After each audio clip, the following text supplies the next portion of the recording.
Ben, entón, sen máis, vou facer esta pequena presentación acerca do cenit do petróleo.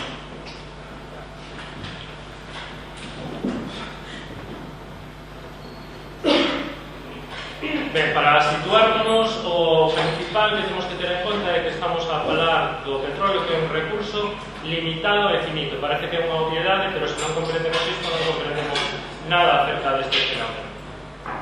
É un recurso que cuxa extracción histórica, é dicir, a producción, o número de barriles de petróleo que se producen, vai seguindo unha curva en forma de campa, que é a curva de Hoover. Agora vos vamos a ver unhas gráficas.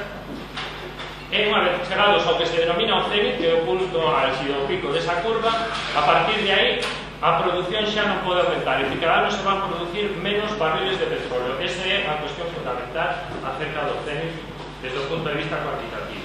É un esgotamento dun recurso finito, un esgotamento irremediable. Esta é un pouco a curva histórica dos diferentes tipos ou diferentes procedencias do petróleo. E, como vedes, hai puxo unha liña vermella onde estamos situados hoxe en día según as previsións, non? Porque, lógicamente, o que de aquí ao pasado son datos históricos, pero o que tira cara adiante son extrapolacións que le van facendo pues, aos xeofísicos, aos geólogos e a xente especializada neste tema. Ben, o problema, basicamente, é que, vale, estamos de acordo en un recurso que vai minguar na súa produción inexorablemente, pero o problema, basicamente, está en que a demanda non mingua, porque se reduciramos a demanda na medida que vai reducindo a produción, bueno, non hai problema, pero o problema é que as extrapolacións que se fan, incluso a Agencia Internacional de Enerxía, que son esos puntos vermellos que tedes aí, tenden a aumentar. É dicir, isto vai moi en consonancia co crecemento económico, e ainda que o crecemento se ralentiza, as previsións son de que o consumo de petróleo se va a aumentar. A outra gráfica, que fai así esa especie de pirámide, son as tasas de descubrimentos anuais. Como vedes, aí chegaron ao seu pico prácticamente nos anos 60. Desde aquela, cada ano se descubren menos e menos. O que é lógico, estamos falando de que a cantidad de petróleo no mundo é limitada. Prácticamente xa están descubertos todos os grandes xacementos que existen. Esas dúas liñas en sentido contraposto, a liña menguante dos descubrimentos e, polo tanto, da produción, e a liña da demanda, forman o que denomina unha xente deste ámbito que estudamos cenit do petróleo as fontes do crocodilo. Ben, estamos a falar dun fenómeno xeofísico, un fenómeno que ten que ver coa xeoloxía, pero tamén é moi importante que atendamos a súa faciana enerxética, de rendementos enerxéticos. Existe un concepto que é a tasa de rendemento enerxético, nas súas siglas en inglés ROE, que basicamente depende de canta enerxía sacamos pola enerxía que investimos. Non podemos perder de vista que o petróleo, para sacar o petróleo da terra, refinarlo, producirlo, distribuirlo, tamén se necesita enerxía. Entón, ao principio, cando se empezou a sacar o petróleo, esa tasa era moi alta. Aí temos, por exemplo, nun momento álxido da produción do petróleo a nivel mundial, por os anos 30, por cada barril de petróleo, o seu equivalente de enerxía que se invertía na maquinaria en toda a industria da extracción, obtíñanse 100 barriles de petróleo. Nos anos 70 xa caeu esa tasa a 30, hoxe en día estamos a falar de que por cada barril que se gasta de enerxía sácanse entre 5 e 15, dependendo dos xacementos, do tipo de petróleo, etc. Para que comparedes, por exemplo, o bioetanol, un equivalente, ou supostamente equivalente, pode ter incluso tasas menores que 1, ou que cheguen como moito a 1,2. E incluso os hidrocarburos non convencionais, que son tipos de petróleo de mala calidade, de difícil acceso, que se están empezando a explotar xa desde aí poucos anos debido ao esgotamento do petróleo principal, teñen incluso tasas menores que o petróleo normal. Aquí hai unha cuestión fundamental. Cando a xente se lle comenta que, bueno, se o petróleo sube suficientemente de precio, compensaralles extraer petróleos que hoxe en día non lles compensa, non? Pero hai unha cuestión fundamental, non é unha cuestión económica. Ao final, se nos costa máis enerxía sacar un barril de petróleo que a enerxía que obtemos del, ese petróleo non se saca. Por moito que nos paguen por ele, como se nos pagan 1 millón de euros. O Se te costa máis enerxía da que obtes despois de sacalo, é dicir, a lei de oferta e a demanda non se impón, non é de rango superior ás leis da termodinámica. Ben, lóxicamente, eso non quere decir que non teña repercusións económicas. Paradoxalmente, reunímonos aquí a falar disto o día despois de que se teña alcanzado o prezo máis baixo do barril de petróleo en 4 anos. Pero bueno, o mercado son as cousas que ten, sobre todo pues, o nivel de especulación que estamos a vivir no capitalismo nesta fase actual. Pero bueno, estamos a falar de que a tendencia irremediable é que se cada vez vai haber menos petróleo, cada vez vai ser máis difícil e máis custoso de extraer, o resultado inevitable a longo prazo é que o prezo medre e se volta atrás. É dicir, podemos falar de $150 por barril, 200, 1000, e lógicamente a extrapolación a todos os combustibles que se derivan do petróleo. É dicir, non estamos, a xente que o compara coa crise dos anos 70, pero os parecidos son bastante escasos. Aquela era un problema de oferta. A OPEP pechou a villa do petróleo con as cuestións xeopolíticas, a guerra con Israel, etc. E agora estamos a falar de que sobre todo o problema está na demanda. En que estamos afrontándonos a unha produción que cada ano vai menguar, a demanda non deixa de medrar. As previsións da Axencia Internacional de Enerxía, digamos, un organismo oficial nestas cuestións enerxéticas, no informe que sacou hai menos dun mes, xa estaba dicindo que para o ano 2010, é dicir, para mañá mesmo, as dúas tendencias opostas, a demanda crecente e a produción menguante, van provocar unha crise. Isto a min chama moita atención porque, se non me equivoco, o ano pasado, neste mismo informe anual que sacan, estaban poñendo esa data de posible colapso da industria petrolera para o ano 2015. E de repente fan unha actualización un ano despois e xa están dicindo que o temos aquí no ano 2010. Isto que estes non son, digamos, dos máis alarmistas, porque procuran levar un pouco a mesma tendencia que o capitalismo mundial. Bueno, Pedro Solbes, terédelo escoitado ata a saciedade durante todo este verano, este outono, decir que a crise se vai empezar a recuperar, a crise económica, a partir dos finales do 2009 ou 2010, pero non sei se vos decantaste, sempre pon a coletilla de que sempre que se manteñen os prezos do petróleo en un nivel estable ou en un nivel razonable. E con que estamos a falar, xa vedes, témolo claro. Ben, as implicacións do CENIC están moi en relación co papel vital, fundamental que ten na sociedade actual. Eu a verdade é que cando empecé a investigar un pouco estes temas, sorprendíme porque moitas cuestións non somos conscientes a nivel de público xeral da dependencia absoluta que temos deste recurso. O 90 ou 95% do transporte a nivel mundial, estamos a falar tanto de mercadorías como de transporte individual, depende do petróleo e os seus derivados. A agricultura convencional, a agricultura industrial e, polo tanto, a alimentación tamén depende. Agora entraremos un poquinho máis e despois os nosos invitados na mesa de debates seguramente nos falarán máis desto. A calefacción en moitos lugares do planeta, produtos industriais e produtos de uso cotidiano, produtos desde plásticos, fibras sintéticas. Existen literalmente dúcias de milleiros de produtos que están construídos, que están elaborados a parte de derivados do petróleo. Medicamentos, e a medicina moderna, boa parte dela produce os seus medicamentos a partir de derivados do petróleo. É a produción de electricidade. Aquí é o único sitio onde cabe parar, onde é mínimamente factible pensar en sustituir, porque existen outras fontes. Xa veremos despois se chegarían para subir ou non. E tamén un punto fundamental que me gustaría que vos quedásedes con esa idea: o petróleo non é un recurso, non é un produto calquera, é a condición imprescindible para a obtención de prácticamente todos os demais produtos. Sen petróleo non hai enerxía, non hai transporte, non funciona. É dicir, a sociedade industrial non funciona sen petróleo. Ben, o transporte, existen autores que falan da hipertrofia, non? Que temos unha sociedade actual do transporte que vai moi da man da mundialización económica. Millóns de camións movéndose polo mundo, bueno, autores como Serge Latouche teñen moi bons exemplos recollidos das cousas absurdas que se producen hoxe en día, os camións con tomates andaluces que van cara para Holanda, que se cruzan polo camiño con camións holandeses que venen con tomates de invernadoiro para venderse en Andalucía. Bueno, como eso, milleiros. Bueno, en todo isto que é factible grazas a que o transporte ten uns custos irreais que están agachando as externalidades. Bueno, aí xa entraríamos nos conceptos do decrecemento, etc. Tampouco vou aprofundar moito e deixo para o debate. A mobilidade urbana, bueno, eso tamén o sabemos perfectamente, está todo en función do coche, ese fetiche da sociedade de consumo. En definitiva, estamos a falar de que un transporte insostible, na medida en que depende dun recurso que se está a esgotar. Consumimos, traballamos, o noso tempo de lecer, todo en función de que existe a capacidade de movernos dunha maneira barata, dunha maneira económica. E despois tamén é insostible porque non a podemos sustituir cos agrocombustibles. Moito se fala deles últimamente, pero non é viable. Por lo menos non é viable a escala que estamos a falar do petróleo.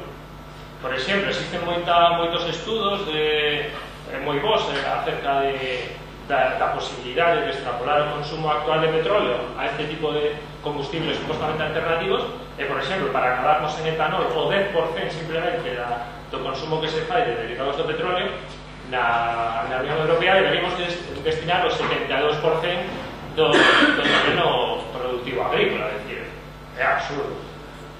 E incluso moitos deles teñen unha tasa de rendemento enerxético negativo. É dicir, estás gastando máis enerxía en cultivar o millo para despois sacar del etanol que ao final o combustible que sacas dele. Ben, a agricultura industrial intensiva a partir do que se denominaba a Revolución Verde depende tamén totalmente dos combustibles fósiles para todo. A min que eu descoñezo o tema da agricultura, pois foi sorprendente saber hasta que punto estábamos aí vendidos ao petróleo. Porque estamos totalmente en mans de que os tractores se poidan mover, as segadoras, as colleitadoras, os fertilizantes, os pesticidas, todo eso que non depende do petróleo, depende do gas natural que outro tanto. Tamén ten outra curva de esgotamento similar uns poucos anos no futuro. E, por suposto, o procesamento e a distribución dos alimentos. Ben, esta agricultura, aparte, desde o punto de vista da eficiencia enerxética, é totalmente absurda. Pode ter unha lógica económica, pero eso, na economía convencional, porque se considera desde o punto de vista da economía ecológica, se considera dentro dos ciclos do ecosistema, é absurda. Tedes a agricultura actual, por exemplo, no Estado español ou nos Estados Unidos, prácticamente por cada caloría de enerxía que investes en toda esa maquinaria para crear comida, ao final creas outra caloría, prácticamente, cando é moito máis eficiente desde ese punto de vista as agriculturas tradicionais. Entonces, por exemplo, pues, a inglesa ou a castelá poden ser equivalentes a galega ou incluso a chinesa, que eu penso que a máis eficiente a agricultura chinesa tradicional. Por suposto, a agricultura máis transporte, estamos a falar de alimentación. Que sucede cando os camións xa non poden levar comida aos supermercados? Tivemos aí atrás un aviso importante coa folga do transporte. Pensemos que eso se convertirá na tendencia irreversible. Que sucede se os tractores non teñen combustible, se os gandeiros non teñen peso, é dicir, o sistema que nos dá de comer falla por todos os lados e derrumba se non ten ese petróleo barato a masa. E logo as renovables non nos poden axudar aquí. Bueno, hai que ter moito cuidado con eses con pensar que nos van sacar un pouco do atranco, porque para que poideran axudarnos sería imprescindible compaxinar esa sustitución cunha reducción absoluta do consumo. E aí estaríamos a falar do decrecemento, que será outro concepto que estou seguro que despois vais a ir no debate. Ben, e agora xa gustaríame dar algunhas pinceladas acerca da resposta política, que un pouco que nos reúne hoxe aquí. A resposta política necesaria, ao noso entender, un pouco toda a xente que está apuntando desde un punto de vista realista a este problema, ten que xirar en torno á reducción da vulnerabilidade destes problemas que estamos dicindo, é dicir, somos totalmente vulnerables a que nos falte o petróleo ou a que nos falte o petróleo barato, por exemplo, tamén a promoción dun cambio de modelo enerxético para reducir ese consumo. Son as dúas caras da mesma moeda. De novo volvo ao tema das respostas falsamente sustentables. Se nos está vendendo solucións tanto para o cambio climático como para o tema enerxético, como por exemplo os coches eléctricos, coches híbridos, pero non se paran a pensar na pegada ecolóxica que ten producir estes vehículos. Estamos a falar de que sí, vale, despois no seu consumo cotián van consumir menos enerxía, pero é a enerxía que costa construílos, desfacernos do coche anterior. Eso non se está a falar. Existen recintas moito máis coherentes, moito máis intelixentes. A propia Axencia Internacional de Enerxía sacou hai poucos anos que, ainda que non estaba orientado ao tema do CENIC, estaba máis orientado a posibles cortes do suministro debido a conflictos a nivel xeopolítico, ten un documento que se titula Como aforrar petróleo a toda presa, no que se apuntan medidas que os gobernos poden poñer en marcha urxentemente se de repente escasea o petróleo. É dicir, por aí xa se están apuntando a nivel oficial algunhas saídas. Existe un protocolo que é o protocolo de esgotamento do petróleo ou o protocolo de Uppsala, que ainda non é moi coñecido, xa falaremos seguramente dele. As propostas da economía ecolóxica, que é unha economía que ten en conta o ecosistema, todos eses ciclos, esas pegadas ecolóxicas, o consumo total de enerxía que teñen os produtos, o movimento polo decrecemento, as cidades en transición, da que tamén seguramente falaremos no debate, o manifesto sobre transicións económicas mundiais que saiu hai pouco, que está disponible na rede con ideas moi interesantes, a construcción bioclimática, a permacultura. É dicir, xa existe todo unha nebulosa de solucións das que se podría botar máis inteligentemente que o que se está a facer hoxe en día.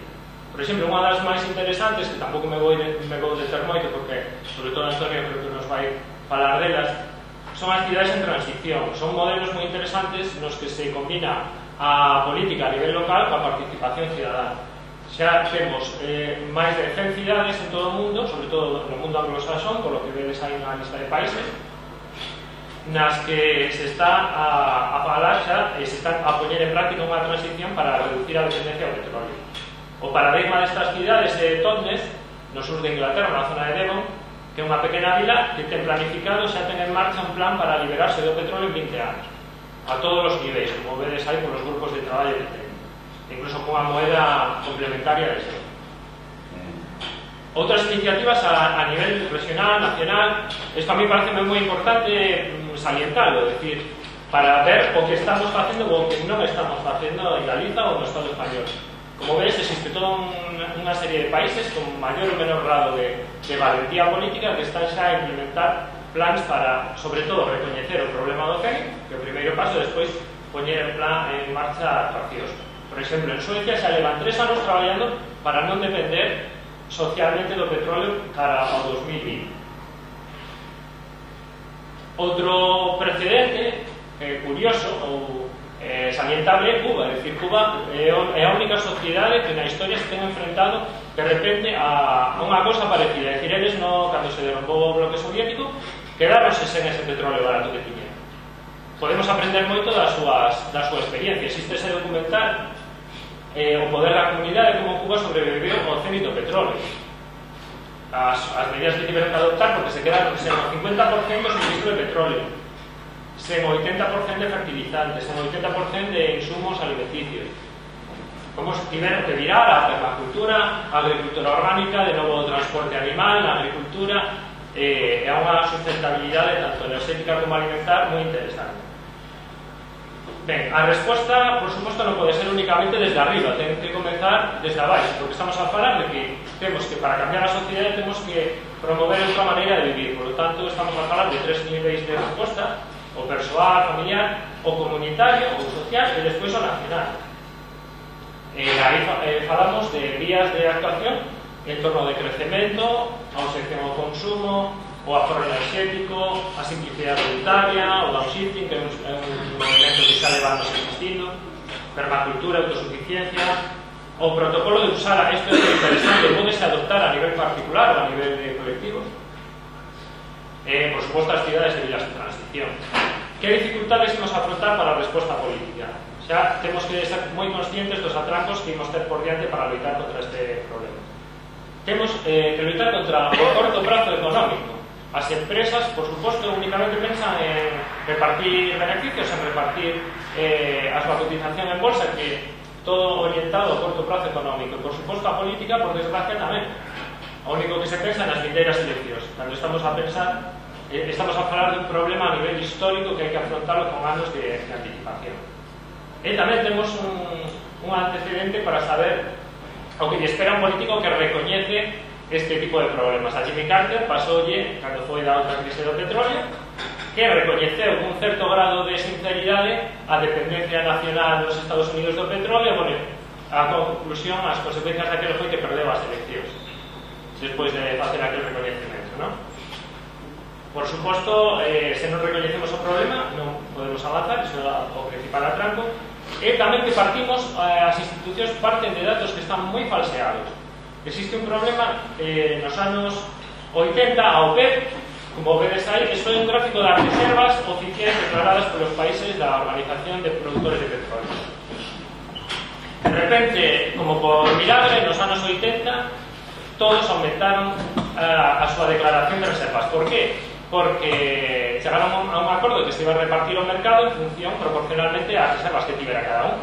Entón, de repente, prácticamente da noite para mañá, todos tiñan máis reservas das que recoñecían anteriormente. E moitos dos cálculos oficiais que se fan hoxe en día están a partir deses datos, dese petróleo que moita xente di que é inexistente. Ben, tamén poderíamos facer unha comparanza coa resposta que se deu a un problema que como é o do cambio climático. É un problema a medio e longo prazo. Chegouse a un acordo a nivel mundial, o acordo de Kyoto, que xa estamos a ver para que serve, non? E como se está cumplindo. Aí non me vou estender. E todo eso malia termos advertencias que chegaron con bastante tempo de antelación. Sen embargo, agora temos outro problema que é o CENIC, que é un problema a curto, medio prazo. Hai xente que aquí hai algunhas diverxencias, non? Porque o CENIC non se pode saber cando se produce hasta varios anos despois. Pero os cálculos parten desde o 2005, que hai xente que xa di que se produciu, que xa estamos inmersos na costa baixa, a xente que está a falar de 2010, 2015, bueno, a volta da esquina. A proposta de acordo equivalente a Kyoto, que podría ser o de Uppsala, apenas se coñecía a nivel mundial como para falar de que va a 12. E o informe Hayes, que é un famoso informe que vos invito a que busquedes por internet, e bueno, por aquí temos algún CD que inclúe este tipo de documentación que despois podedes levar os interesados. Foi un informe que encargou a administración Bush hai poucos anos e que as conclusións eran demoledoras. E se quería poder afrontar con éxito a transición para evitar as consecuencias do cénito petróleo, había que empezar a abordar o problema con 20 anos de antelación. E se querían evitar únicamente as consecuencias máis graves a nivel socioeconómico, había que abordarlo con 10 anos de anticipación. E se pensamos que hai xente que está dicindo que ao cénito xa chegamos no 2005, pois imaginar. Nesta gráfica podedes ver, é un dos escenarios do que fala Hayes, no caso de que se impuxeran as medidas para mitigar o consumo de petróleo xusto no momento en que se chegase ao cénito. Como vedes aí, ainda había nos anos seguintes un gran problema de falta de suministro. Ben, e dificultades tamén para a resposta a nivel social. Isto tamén me gustaría que falásemos no debate. En primeiro lugar, este problema é moi descoñecido. Existe un gran silencio mediático. Exixe un cambio de modo de vida. Aí vos contar con unha inercia e con unha resistencia moi grande a nivel social, porque estamos a falar de que hai que renunciar a comodidades que moita xente considera dereitos da sociedade do consumo. O cambio de mentalidade moi forte, hai que remover totalmente o imaginario colectivo creado polo individualismo, polo capitalismo, polo consumismo, esa colonización mental da publicidade. E, bueno, situándonos en Galiza, partimos dunha situación que, bueno, eu considero que non é das peores. Podemos ver incluso o noso atraso, o que algúns denominan atraso social ou de estrutura socioeconómica, como unha oportunidade de futuro. Temos un campo ainda bastante vivo, con unha estrutura dispersa que é moi acaída para un futuro de mobilidade reducida, o que denominan a teoría do lugar central, pequenas vilas que ao seu alrededor xeran un tecido económico.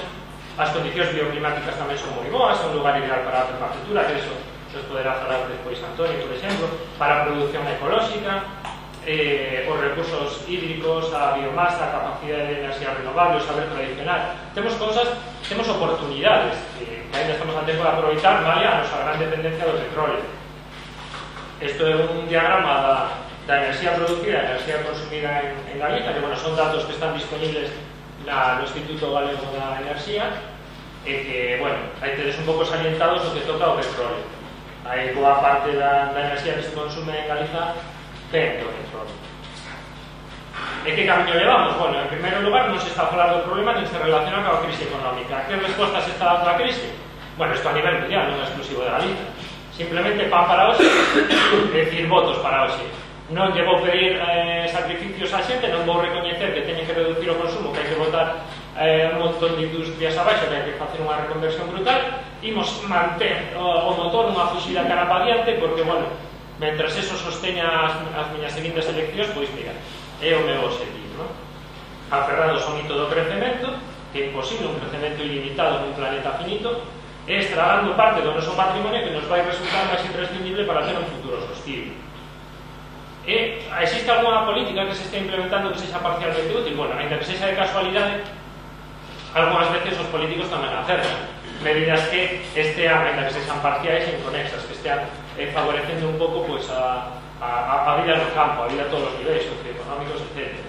Melloras de transporte público, que as hai por algures, o novo deseño territorial, que, bueno, está por ver como se plasma, a rede de concellos pola sustentabilidade, que, bueno, somos a última comunidade en creada e veremos o que dá de sí. Bueno, plantas de aproveitamento, por exemplo, energético local da biomasa, son cousas interesantes, pero, por suposto, como non parten dun análise coherente de orientalo todo cara a un futuro sen petróleo, pois, xa vos digo, están aceptando un pouco de casualidade. Política contraproducente, bueno, aquí temos moitísimos máis exemplos, desde a obsesión por construir cada vez máis autoestradas, ao transporte tipo AVE en contra do transporte en ferrocarril local que sexa viable para transportar mercadorías, atracos a produción de alimentos e de enerxía a nivel particular ou familiar, as imperfeccións, por exemplo, tamén do Código Técnico de Edificación, eficiencia enerxética, que, por exemplo, poñen atracos para poñer aproveitamento solar pasivo, para o aproveitamento das bombas de calor geotérmicas. Estamos orientándonos sempre ao mercado exterior, a exportación, a competitividade, esquecendo o mercado interior, deixando que os produtos a alimentación de fora destrúa a nosa produción de alimentos, a soberanía alimentar, que tamén se vai falar neste foro noutros debates.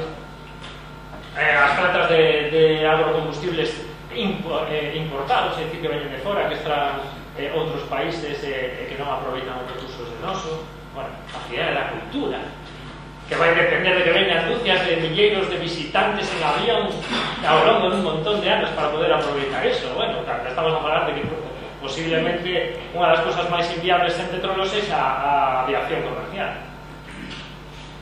Ben, tamén nos enfrontaremos ás consecuencias do cambio climático en paralelo a todo isto. Aí temos unhas prediccións dun grupo ecologista que dentro de 30 anos sitúa a barreira do clima mediterráneo coas conseguintes secas prácticamente na fronteira do cambio. É dicir, podemos ter nun futuro cidades insostibles unidas por un montón de autoestradas de alta capacidade polas que non circulará prácticamente ningún coche, un retorno masivo e desesperado a un campo que xa estará estragado, onde teremos perdida a biodiversidade, contaminado por transgénicos, teremos perdido as últimas persoas que teñen os saberes tradicionais, esa cultura sustentable que durante séculos deu de comer o noso país, industrias, por suposto, inviables, en ruínas, paro masivo, fame, unha nova emigración, pero cara a onde? Se o resto do planeta estará igual ou peor. Estáse a falar de que a reducción de poboación no mundo despois da perda do petróleo vai ser inexorable, porque a explosión demográfica foi totalmente paralela á explosión ou á introducción do petróleo na sociedade. E que poboación tiña Galiza antes de que se empezase a utilizar masivamente o petróleo? Prácticamente 2 millóns de persoas. É dicir, ese pode ser a futura poboación que sexa capaz de manter o noso país. Aí tenes un pouco de fondo unha gráfica, non? Que vedes que en paralelo foi evoluindo a produción de petróleo a nivel mundial e a poboación. Hai xente que ten feito cálculos de que podemos estar a falar dunha mortandade masiva a nivel mundial. Isto pode soar moi alarmista, pero está baseado en datos moi claros da ciencia ecolóxica. Ata que non se restableza a ecuación fundamental que o consumo de recursos per cápita polo número de habitantes do planeta sexa menor ou igual que a capacidade de carga do planeta que xa temos superado, pois inevitablemente haberá unha mortandade masiva, unha reducción do nacemento, etc. É dicir, ou nós reducimos o consumo, esa parte da ecuación, ou as leis ecolóxicas reducirán a outra parte da ecuación.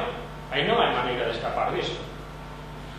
Ben, finalmente, pois, explicaros un pouco a razón de nacemento do noso pequeno colectivo Véspera de Nada, que o nome ven dese refrán que moitos de vos coñeceredes, día de moito Véspera de Nada, que reflicte moito a situación a que nos afrontamos, non? O noso objetivo, pois, bueno, é concienciar un pouco sobre o problema para inmediatamente poñer a xente que entra en coñecemento do tema en contacto con todos os colectivos que están a traballar en vías de solución, desde o tema da soberanía alimentar, o tema da recuperación dos saberes tradicionais, o tema da cultura, etc. Todas esas vías con las que se pode buscar unha solución tanto a nivel particular, a nivel social ou a nivel político, e utilizando a rede principalmente para tender pontes en común. Ben, espero que a presentación non fose demasiado atropellada e que vos deron as pinceladas para agora xa pasar a debatirnos cos invitados na mesa o tema máis en profundidade. Así que se vos queredes a chegar aquí.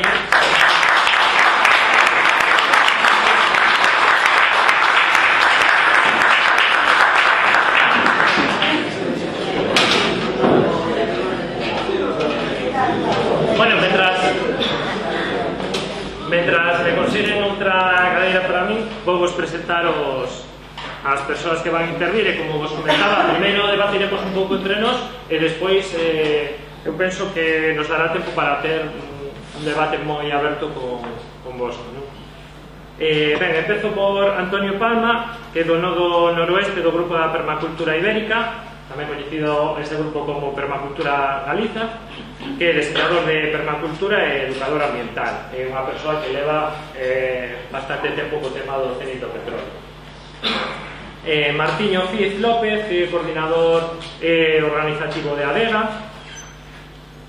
Charo Sánchez, secretaria de Medio Ambiente, Terra e Montes do Sindicato Labrego Galego, Comisións Labregas. Patricia Pena, que é técnico da Asociación Euroeume e que fai tamén parte do grupo de traballo seminario da Universidade Rural Paulo Freire e que ven en representación do que se denomina a Universidade Rural do Evo. E finalmente Manolo Rey, no outro extremo da mesa, que é profesor e comunicador radiofónico, tamén ten divulgado o tema do océano e do petróleo, é membro de Unión Libertaria e de outras moitas iniciativas sociais da zona de Ferrol, como Masa Crítica, tamén no tema do software libre, consumo responsable, rede de troco, etc. Ben, voume situar aquí no extremo. Primeiramente, imos facer unha pequena, máis ou menos 5 minutos cada un. Pregaríamos que, como despois imos meternos máis en preguntas concretas, que centrades un pouquiño a vosa visión do CENIT. Como pensades, desde o vosso coñecemento da situación que nos vai afectar en Galiza, como pensades que se pode actuar ou estades actuando desde cada un dos vosos ámbitos, que son bastante diferentes, pero como temos visto na presentación ou intentei eu explicar, vanse ver todos afectados. Pois eso, se estades a facer algo nas vosas organizacións, ou que pensades que se pode facer se aínda non estades traballando no tema. Podemos empezar, por exemplo, por Manolo, se te parece, comentarnos un poquinho. Sí, bueno, como se ve na presentación que fixeche, pois creo que o tema do océano e do petróleo é un gran descoñecido en estas alturas, non? E ademais, bueno, é un gran cuestionado cando a xente se chega un pouco a él, cando empeza a coñecerlo. É un gran cuestionado por varias cousas. Unha delas talvez pode ser a gran fe que hai, pois, na tecnoloxía. Isto un pouco raro. A fe que hai na tecnoloxía, que moita xente dice e opina que posiblemente algo encontrará que poida sustituir o petróleo, xa se inventará algo, todas estas cuestiones. Bueno, realmente todo eso, o problema, eu creo que é dimensionar correctamente a cuestión do CENI e logo contextualizarlo, non? Por un lado, ser capaces de transmitir, de facer chegar a importancia, a dimensión real do problema, que é un problema, creo que moi serio e moi gordo, nos vindeiros anos, nas vindeiras décadas, eu creo que o viviremos, non? Entón, eu creo que hai que empezar a poñer esas pilas nese sentido de darlle a dimensión real ao problema, por moito que esa pena tecnoloxía moitas veces nos fai olvidar a todos. E por outro lado, é importante, eu creo que contextualizarlo, non? o problema non é porque sí, as cousas non aparecen porque sí, sino que ese problema o contextualizo dentro do que sería unha crise sistémica global. Non só estamos a falar dun cénit, dun esgotamento do petróleo, sino que tamén estamos a falar un pouco dunha crise de recursos xeral. Non só é o petróleo, o uranio, por exemplo, para os que son partidarios das nucleares, pois a xente está en pico tamén, está para pico na produción, está o precio disparado, se calcula que para as nucleares que hai para 30 ou 40 anos, non? Por aí. Igual que os recursos enerxéticos, hai crisis de todo tipo.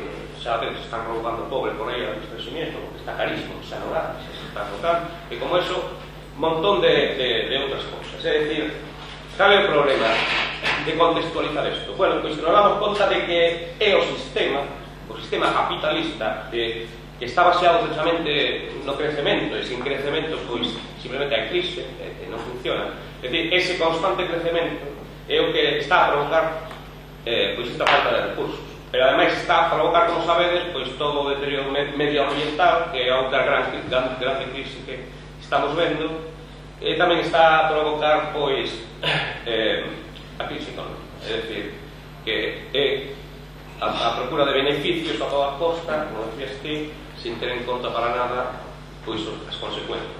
Entón, dentro desta crise global, como o capitalismo se basa, se non sería capitalismo, sería outra cousa, se basa no constante crecemento. Estamos nun mundo planeta finito, donde non podemos, o que decías ti, temos unha pegada ecolóxica a calquera de nós de dos planetas Terra, mínimo 3 ou 3,5 ou 4, e os americanos creo que é 5 ou 6. Bueno, entón, non podemos ir crecendo continuamente, é simplemente unha barbaridade óxica.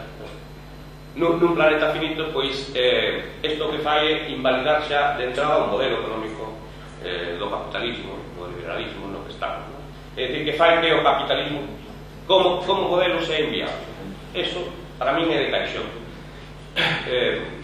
A segunda cuestión que creo que é interesante para contextualizar isto é o sistema democrático no que estamos, que considero que é moi deficitario. É dicir,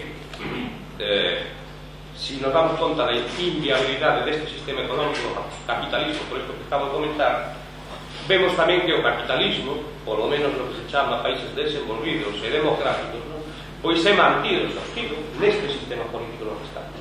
E desde o meu punto de vista ten unha carencia importante que ese gran déficit democrático e que tolera que, por exemplo, o capital, os bancos, as grandes empresas, pois manexen o seu antoso, pois a política real que se aplica en moitos sitios, en moitos lugares do mundo, e non só eso, todos os acontecementos que están a producirse no planeta, desde as guerras polo petróleo, o petróleo é morte, igual que é o coltán dos móviles, ou igual que son os diamantes, ou moitos outros recursos que están provocando moitas desgracias, moita morte, moita guerra, e somos nós os causantes, directamente, non?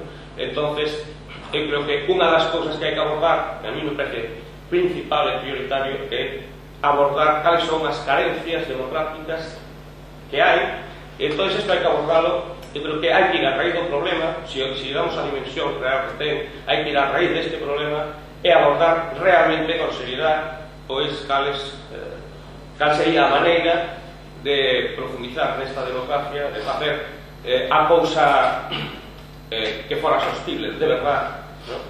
De que maneira poderíamos centrar un novo modelo económico pois en rede, tal vez, e local, ¿no? Eu creo que hai que volver de novo ao local, hai que volver a un sistema de vida, como decías ti, onde non gastemos máis calorías en conseguir alimento do que nos damos alimentos, ¿no? E todas estas cousas. Entón, eso, logo podremos debatir o que tiramos delo, pero creo que cousas como este modelo de economía descapitalizada, local, que procure autoxestión e autosuficiencia a nivel enerxético, alimentario e de recursos é fundamental. Que se está facendo, desde o meu punto de vista, e dichos unhas pintadas por aí, destes atinos casuais, ¿no? Pero desde o meu punto de vista realmente non se está facendo nada, todo o contrario, fuximos cada día. É dicir, ahora o tema económico que se está facendo é dar preventas para consumir máis, para gastar máis, etc. Entón, bueno, o deixo aí, non quero enrollar máis. Enlazamos un pouco con o mundo rural, acaban de echar o que nos comente, bueno, desde o Sindicato Labrego, eu mencionei agora Manolo, é inevitable falar do local, da sustentabilidade do modelo agrícola tradicional, a loita contra os transgénicos. Ti, desde o noso colectivo, tedes falado do tema do CENI. Ao final estamos vendo que a loita era acertada, é dicir, non era unha loita porque sí, por os valores culturais, senón que realmente non queda outra, non? Que como vedes isto dos sindicatos? Nos vémoslo así, é dicir, o modelo de hoxe en día dos países desenvoltos está dependendo enerxética e ecolóxicamente dun xeito racional. A opción que lles queda, agora que nos estades falando, isto chega ao fin, digamos, que o novo boom que sacan desde a nosa visión o problema son os carburantes, que profundizan igual no modelo de agricultura industrial, os insumos agrotóxicos, combustibles, transgénicos e demais. E entón, isto entendemos que non vai solucionar nin a crisis agraria, nin a climática, nin a económica, non? É dicir, o que vai a provocar o que se está falando, vai haber máis fame, máis hambre no mundo, e ao final isto que vai a desembocar é morte de miles de persoas, non? Este novo boom que nos vende como un milagro alternativo de enerxético vai ir en contra da produción de alimentos. Para poder producir agrocarburantes vanse ter que utilizar podríase decir que todas as terras agrarias do planeta, e ainda así non chegarían, entón, bueno, isto é algo totalmente contrasentido. Entonces, nos o que na liña na que traballamos é, nun principio, o dereito á soberanía alimentaria. Entendemos que a través deste dereito podemos decidir como pobo que tipo de políticas agrarias queremos, como queremos que se produzan os alimentos que consumimos, donde e quen, non? E logo, lóxicamente, a relocalización e un cambio do modelo económico a nivel mundial no noso país, non? Hai que volver ao local, temos que ser capaces de volver a valorar o que son os produtos de temporada, o produto noso, evitar os transportes, o que non se pode seguir mantendo o custe enerxético que ten o feito dos autos, dos trenes, dos gigantescos navíos que venen cargados de soia, que ainda encima logo veñen para as nosas explotacións, non? Os transgénicos, con todo o que conlevan a dependencia do paquete tecnolóxico que levan cara ao agro. Entón, entendemos que ten que haber un apoio tamén desde o noso goberno e as institucións de cambio de modelo agrícola. O modelo que nos están ofertando, o modelo industrial, non é sostible. Temos que voltar ao local outra vez, voltar aos coñecementos e as tradicións e os saberes que as nosas persoas e as nosas xentes mantiveron durante séculos, non? E a través desto intentar abrir novos caminos de como imos traballar, non? Logo podemos falar un pouco máis de propostas concretas, non? Pero un pouco mellor. Gracias. Agora gustaría pasar a Antonio, que desde o seu coñecemento amplo do tema do CENI e incluso da divulgación, como ve as repercusións e como ves ti a permacultura, que é tamén un gran descoñecido ainda que temos unha das millores terras non posibles para practicar, pero que se ten escoitado alguna vez. A permacultura que pode ofrecer? Como solucionaría ou mitigaría parte destas consecuencias? Bueno, a permacultura é só unha palabra, en todo caso, unha contracción de dúas palabras, permanente e cultura, que no fondo que reflicte é toda unha sensibilidade que xa estaba por aquí hai tempo, non? Eu gustaríame chamar a atención, sobre todo para chegar un pouco que supón a permacultura e todo o que ten que ver neste debate, no que son os ciclos onde estamos insertos, non? Os ciclos tan grandes que non son precisamente os da nosa miserable vida con todos os respetos. As nosas toda a nosa referencia ao que foi precisamente este século e pico que levamos co tema do petróleo, esgotando algo que tardou pois milleiros ou millóns de anos en facerse deseo, non? No que é na Terra. Quizáis aí temos que ter tamén un pouco de perspectiva como civilización. Quizáis porque estamos igual ao final do que podería ser un ciclo dunha civilización. todo isto que nos pasa seguramente pasou antes, non o sabemos pola historia, non temos referencia, non o vivimos, pero poderíamos facer esa visualización verdadeiramente e quizáis achegarnos tamén a todo o que é o coñecemento ancestral de tantos povos orixinais que mantiveron toda a súa sabiduría e que nos poden contar precisamente esa estructura de coñecemento e todo o que supuso, non? Nos o que fixemos neste intre, que no fondo é un cachiño de tempo na historia de todo o universo, pois é esgotar toda unha referencia que é propiedade do propio planeta como somos nos. Quizáis aí o que temos é un pouco unha responsabilidade para darnos conta de que temos que facer algo, que isto se esgota como tal, como modelo, todo o que é o modelo. E eu salientaría, despois podemos falar máis polo mío do que son as iniciativas de pueblos e cidades en transición, que é nada máis que unha proposta, como ti expuseches, de pensar en clave a 20 anos, que xa é case tarde en moitos casos, pero bueno, ao menos plantexarse reaccionar e quizáis cambiar o panorama este de dereitos do consumidor por deberes do cidadán planetario. E mudar totalmente a nosa mentalidade e facer o posible por axudar os que temos máis perto e estar a traballar na nosa rexión, no noso povo, porque todo isto vai pasar, está pasando e de alguna maneira xa pasou. O cambio climático, o fluido do petróleo, se imaginamos que xa pasou, pois casi chegamos lá. Entón, pois, despois máis vale racionar tarde que non racionar que te pille dormido. Ben, si, despois entraremos un pouco máis ese tema das cidades en transición. A mí parece particularmente interesante porque, bueno, demostrase que non hai que esperar a que haxa grandes acordos internacionais para poñer solución ás cousas, senón que facendo desde abaixo, e penso que encaixa tamén moito co que comentaba Manolo, non? Outra maneira de facer políticas. Agora gostaríame que Martín e Cid nos comentara un pouco que desde a DERA hai unha incidencia, o que é política enerxética. Eu onte mesmo estaba repasando as alegacións que facedes aos planos enerxéticos en Galiza, o tema das enerxías alternativas. Vos, ao facer este planeamento, tedes en conta o cénito petróleo, sabedes que se vai depender moito das renovables e iso vos leva a, digamos, baixar un pouco o listón das exigencias medioambientais, ou pensas que se pode apoiar a enerxía renovable, por exemplo, en Galiza, mantendo perfectamente os espazos protegidos e todo isto? Eu no que vin das vosas alegacións hai, é dicir, enerxía renovable sí, pero a ver como, non? Sí, bueno, primeiro disculpas polo catarro que teño, non?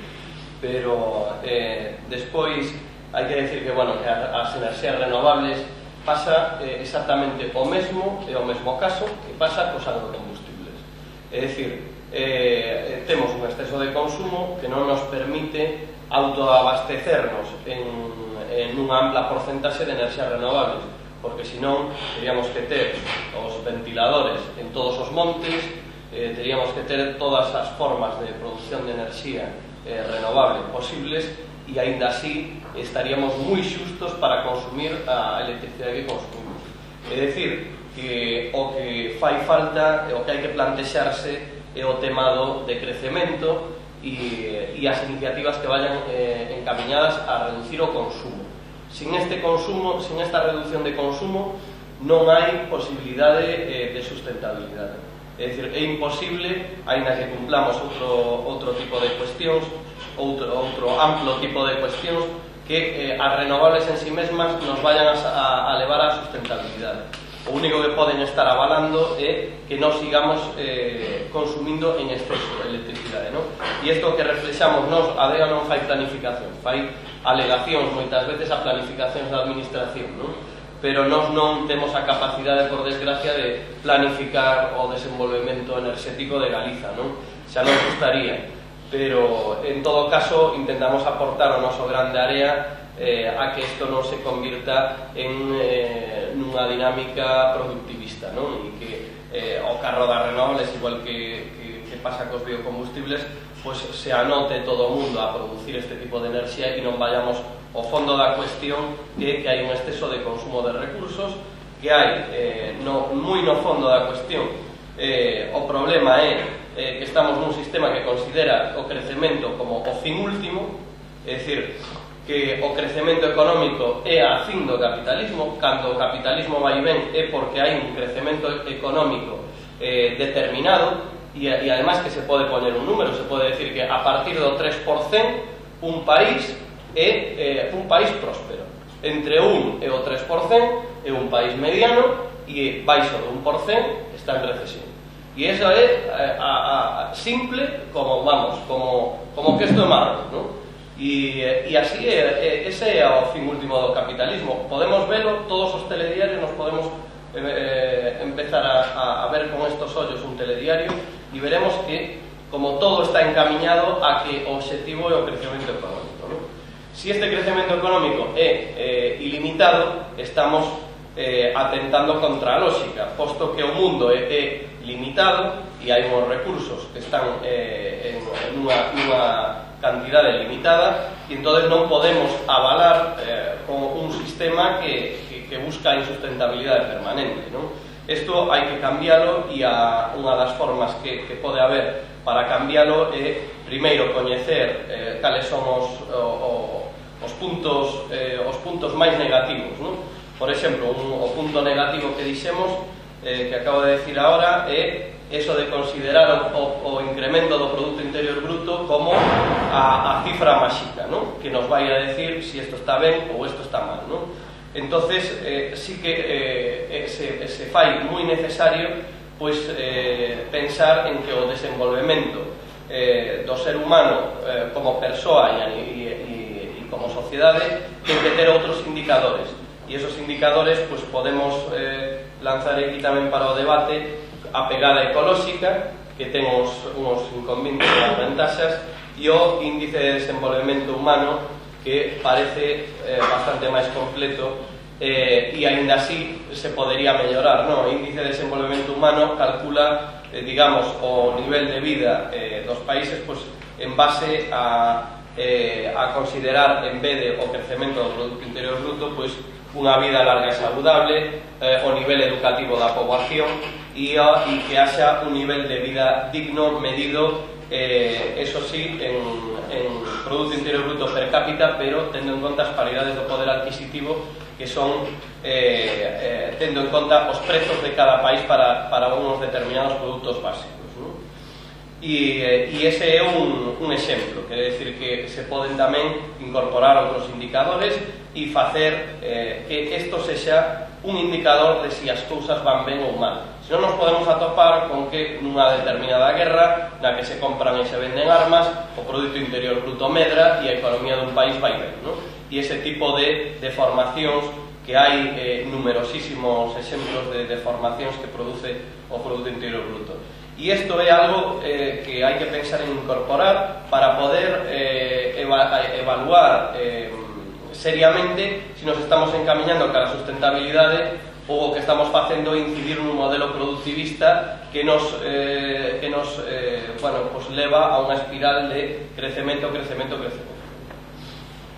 que é moi interesante isto que comentas, porque precisamente dentro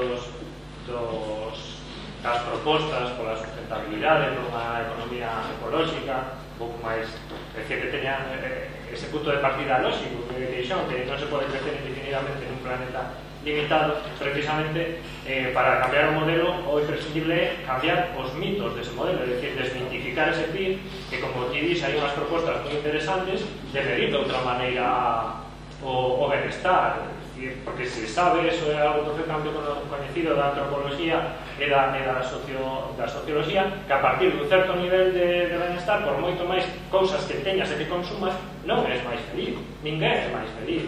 Entón, estamos enganándonos medindo todo mediante o PIB. É un conto, é un mito no sentido antropolóxico do termo, é dicir, é unha mentira para justificar un statu quo. Entón, aí parece un tema moi interesante, como ti dis, hai varias propostas que calquera mellor do PIB, non? Porque, como ti dis, unha guerra pode facer subir o PIB. Un país estragado pola contaminación, a base de poñer industrias a limpar a todo o tren, está subindo o PIB. É dicir, canto máis contaminado, máis PIB. É algo absurdo.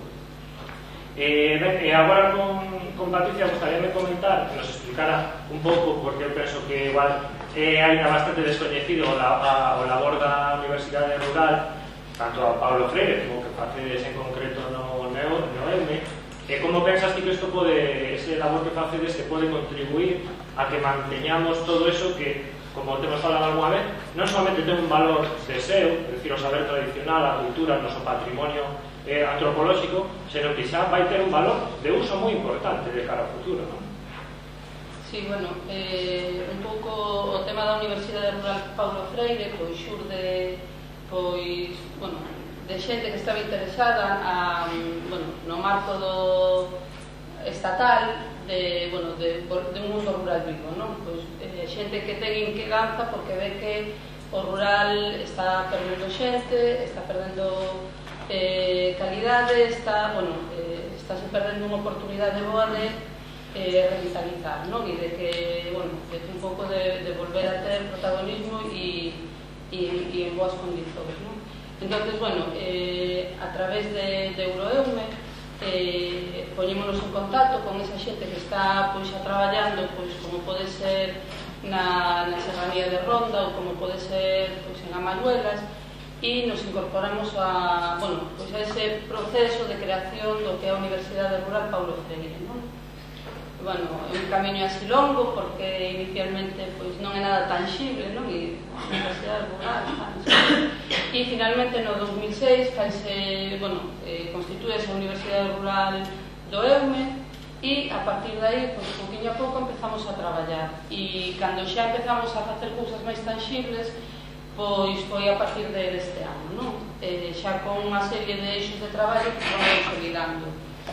Un primeiro bloque é o tema de investigación, saberes tradicionais, sustentabilidade, porque vemos que se van perdendo pois, oficios e que se van perdendo saberes que son imprescindibles para poder facer esa volta incorporando tamén axentes innovadores, non?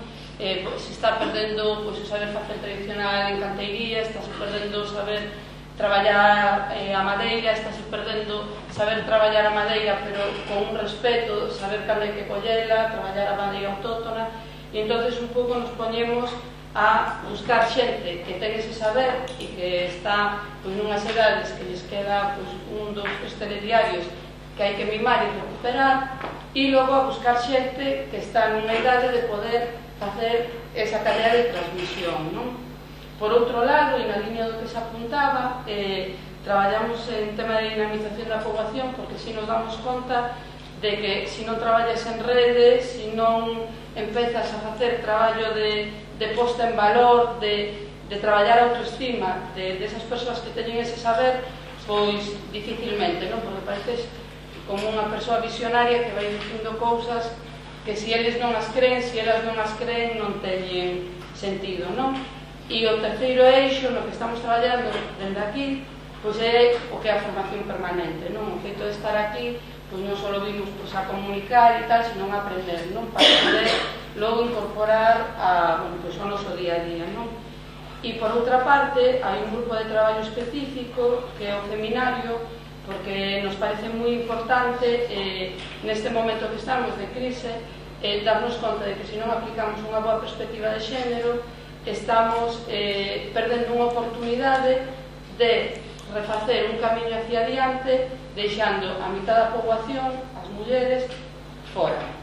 Entonces nos parece que, bueno, que xa que estamos nun momento que xa nos comentaba, bueno, todos os que me precederon, difícil, complicado, de crise, pero facelo unha oportunidade, non? E a nivel estatal este grupo de traballo queremos tamén visibilizar, por un lado, pois, o papel das mulleres nesa cadea de saber tradicional, nesa cadea de importancia na soberanía alimentaria, no que é todo o tema reproductivo, o cuidado, a cultura do cuidado, e ter en conta que as mulleres están marchando do rural.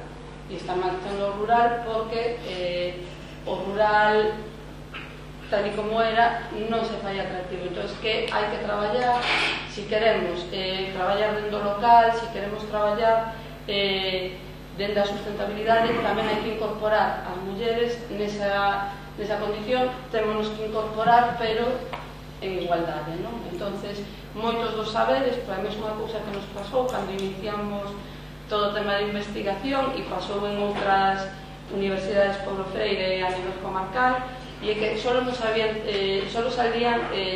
oficios masculinos hasta que alguén empezamos, oye, que pasa? E que facían as mulleres? Que non debían de facer nada.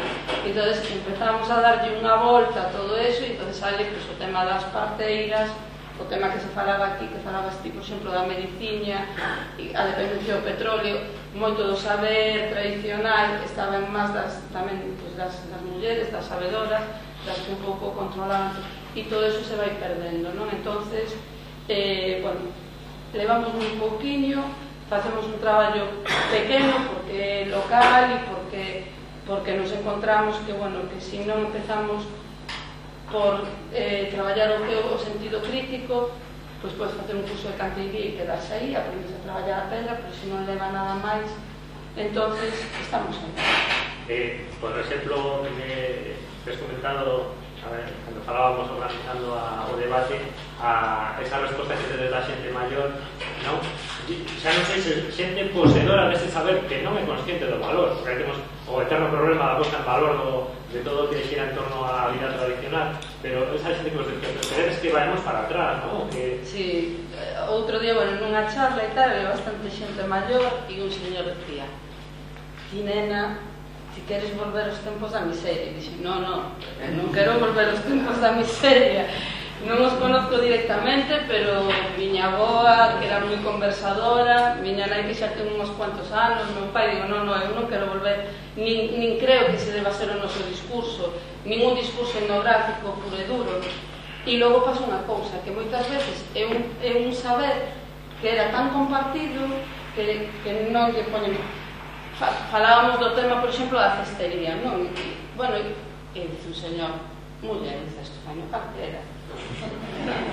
Hai que coller o bidueiro, eso sabe calquera.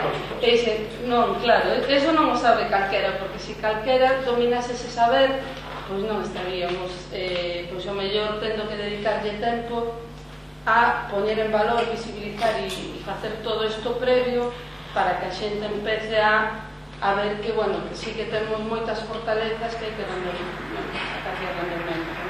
Pero esa actitude, penso que, bueno, vai un pouco nos atrancos que decía da resposta social, sí. Non? Que a xente xa está tan ideologizada, tan colonizada somente, incluso a xente maior, que calquera proposta de cultivar a terra mediante métodos que non incluan un tractor, por exemplo, xa é un atraso. Ou facer medicinas en acudir a farmacias é un atraso. Ou pero se tes isto aquí, estás todo, non? Ese problema é o problema do decrecemento. Xente que considera que decrecer que é vivir peor, cando realmente é o que nos venderon. É dicir, hoxe en día facemos esa traslación directamente de que máis é mellor e, por lo tanto, menos é peor. É dicir, damos a volta sen querer, cando realmente facer menos consumo, pero dunha maneira máis positiva, pois é máis enriquecedor, como pensarían os nosos avós. Ben, pois, agora, antes de dar un pouco pé a participación do público, que supoño que xa terán bastantes cuestións que sacar, gostaríame facer unhas preguntas, pero máis abertas, é dicir, que as vou dirixir a calquera de vos, pero que podedes intervir contestando ao compañero ou sacando os vosos propios temas. Gostaríame empezar polo que igual temos máis de actualidade, que, por exemplo, Manolo nos comentase que unha vez que somos conscientes da cuestión do cénito petróleo, que perspectivas realistas existen de sair da crise económica? É dicir, desta recesión vais a sair ou xa é a derradeira? Imos sair da tixola para caer no lume porque están nos levando cara adiante a consumir máis e máis e máis, cando realmente estamos a falar de que o camiño debería ser o contrario. Eu un carácter pesimista, entón vexo a cousa complicada. Vexo a cousa complicada porque non vexo que primeiro que que se este falando do asunto, eso xa sería fundamental. Estamos falando hoxe aquí, pero non sale moito nos medios de... Xa solamente sae o PIB, o consumo, sí, e a producción... datos económicos puros e duros, da economía uso. Entón, nese sentido, e logo non vexo que se este facendo nada, salvo eso, cando nos reunimos, falamos, nos preocupamos, pero nese sentido eu son pesimista, non? E logo, claro, como o sistema e o modelo no que estamos non vai intentar sobrevivir como poida, non? A isto, a pesar de que está condenado, é un modelo autodestructivo. Bueno, como vai a intentar sobrevivir, pois eu moito me temo que vai a intentar sobrevivir ás malas, non? Esa é a miña percepción, non? É dicir, que a pouco que nos descuidemos, si realmente unha crise de recursos se instala con certa, bueno, contundencia, e se empezan outras ofertas, a pouco que nos descuidemos, aparte de ver filas e colas nas gasolineiras, a mellor xente dándose tortas por conseguir gasolina para ver se consigue botar o seu carro, pois tamén nos podremos ver, como xa se está empezando a ver por aí, pois recortes de libertades, escenas pois, de revoltas, de represión, tal. Esos son escenarios posibles, non? A mí gustaría máis pensar nun escenario positivo, non? No que realmente se tomaran iniciativas. Eu creo que as iniciativas, como o problema é o que terían que ir a raíz do problema. É dicir, vamos decir, terían que ser radicales. Eu, a verdad que desconfío moito, porque mesmo a veces o discurso de ecologistas, acaba de salir un informe de Greenpeace, ¿no? Sobre, bueno, viabilidade enerxética aquí, no horizonte de 2050 e tal, efectivamente falan de que asumen que vai haber un aumento de consumo enerxético, o asumen, falan, eso sí, de renovables, falan moito de eficiencia, ¿no? Cando a eficiencia por si mesma nunca demostrou nada, todo o contrario, máis ben, hasta ahora algo que é máis eficiente aumenta o consumo enerxético, que se algo gasta menos, pois se consume máis eso. Ese asunto, podemos ter miles de exemplos. O coche, consume moito menos hoxe que fai 20 anos, pero hai moito máis. Sí, ese é o paradoxo de hierro, creo que se coñece desde o momento da revolución industrial, que canto mellor sabe sacar o carbón, máis carbón gasta. Entón, por exemplo, este informe de Greenpeace pois sigue mantendo esa idea de crecer, que a mí me sorprende muitísimo desde esta.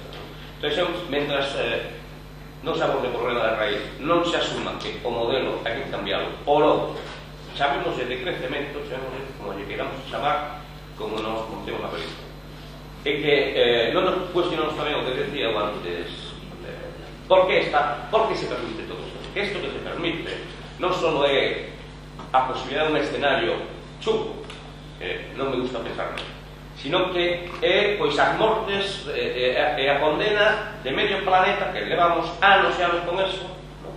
E ademais de unha maneira pois, con unha desvergonza brutal. Entonces, a culpa de quen? Pois eu creo que tamén ten moita culpa o sistema político no que estamos. Como comentei antes, quería insistir, porque me parece fundamental que, como polas boas ou polas malas, vamos ter que ir ao local, e nos vamos ter que defender no local. Pois eu creo que no local sí sería interesante e posible, ademais, democratizar realmente as cousas. E que a ciudadanía tomara as rendas do seu destino, que tomara as decisións de forma clara, directa, asamblearia, horizontal, dunha maneira realmente democrática, que é o que nos está facendo, precisamente, é este amado de democracia que temos, é o que está permitindo, é o que está sendo manexado tamén polo poder capital, todas estas barbaridades. Entón, nesse sentido, se vai facer algo, ou creo que se pode facer algo, se pode facer moitísimas cousas. Quer decir, na Galicia ten unhas condicións para eso, por a configuración territorial, por exemplo, por as cuestións que comentaba Stile, todo este saber tradicional que ainda se pode recuperar, un montón de cousas que farían posible todo isto que estamos falando aquí entre todos. Que vai ser posible? Non sei, espero non acabar a tocas nunha cola máis gasolineira, entre outras cousas porque vou a tratar de usar máis a bici e menos o carro, pero bueno, xa se verá. Ben, enlazando con eso, Antonio, como coñecedor un pouco do movimento das cidades en transición, seguindo un pouco coa resposta política, a resposta da sociedade civil, xa sabemos que non podemos esperar, porque como dependamos da resposta desde arriba, pois estamos apañados, non? Aí temos a demostración, como comentaba do de Kioto. Os gobernos locais, ti pensas que son a clave, precisamente porque xuntan un pouco a movimento cidadán e a política máis local, sabe? E o movimento de cidades en transición que integra un pouco, non? Eu por lo que entendo de como funcionan son moi participativos, é dicir, son grupos de cidadáns que se implican e din, a ver, por exemplo, grupo de traballo da alimentación, a ver, hasta que punto dependamos a vila para alimentarse do petróleo, e poñense co concellar coa persoa encargada dese tema e poñense a traballar, non? Esa é un pouco a vía de integrar esas dúas... Bueno, non exactamente. Quizáis esa sería, ¿no? Porque todo este movimento é un movimento que está precisamente como tal movimento tamén en transición. O sea, é unha cuestión que surgiu aí moi pouco, 3-4 anos, no seo das cidades ao redor das zonas industrializadas, periurbanas de Londres, de Birmingham, etcétera, no Reino Unido. E, bueno, sí, surdiron algunhas propostas, pero de alguna maneira enlaza un pouco co que está a demandar Manolo. Son iniciativas cidadáns. Outra cosa é que no ideal, no ideario, no proceder ideal, precisamente teñan un momento no que o propio goberno local se implique, porque senón non siguen adiante, non? Si hai unha estructura máis ou menos de proceso de como se debería, ou pasos, suxerencias de como se levar adiante, pero sí me gustaría salientar un pouco o presuposto do que parte, non? De como secundar ese modelo de alguna maneira debería pasar por aceptar xa unha serie de eixos de un ideario que nos levar adiante. E é que o tema do cambio climático e o ciclo do petróleo requiere unha acción urxente. Isto non é unha cuestión a pasar dentro de... O dos 20 anos pode ser o plan, pero o feito de aceptar é urxente. Que a vida con menos enerxía é inevitable, como tal, non? Con ese escenario. E é mellor planificar e deseñar, precisamente, que ser tomados por sorpresa. Que hemos perdido a nosa capacidade para ser robustos frente a todos eses desafíos que poden haber por diante, non? Aí surde o concepto que se chama resiliencia, que é un concepto que se refire á capacidade dun organismo vivo, neste caso, como podemos ser a propia sociedade, de recibir un forte impacto e se recuperar, non? Un determinado momento. A idea é que temos que actuar xuntos e actuar agora, o sea, non hai demora, non?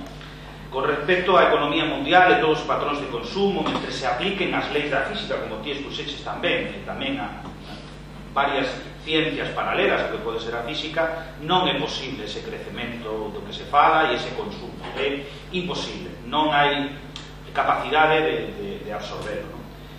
Si é certo que como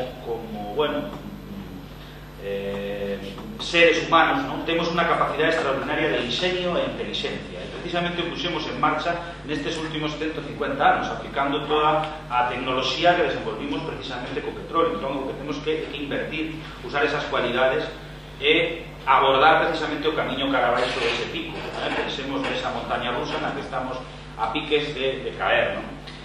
E se planificamos e actuamos suficientemente pronto, usamos a nosa capacidade, creatividade, cooperación, quizáis todo este momento tan negativo, tan crispante, tan ansioso, porque nos pode levar a unha ansiedade casi de situación de suicidio colectivo, poderíamos decir, como sociedade, podemos tomar como un momento de oportunidade. En permacultura se fala de ver solucións no canto de problemas, e todo este movimento que ten, que despois aquí tedes información dun artigo que saiu na revista Equalitar, que se poderá despois por las canles que xa se presenten un pouco no blog de Espera de Nada e por outros sitios, poderase compartir todo este movimento. Nos desde o noso colectivo de Permacultura na Galiza estamos a facer o posible por facer a difusión de todo isto.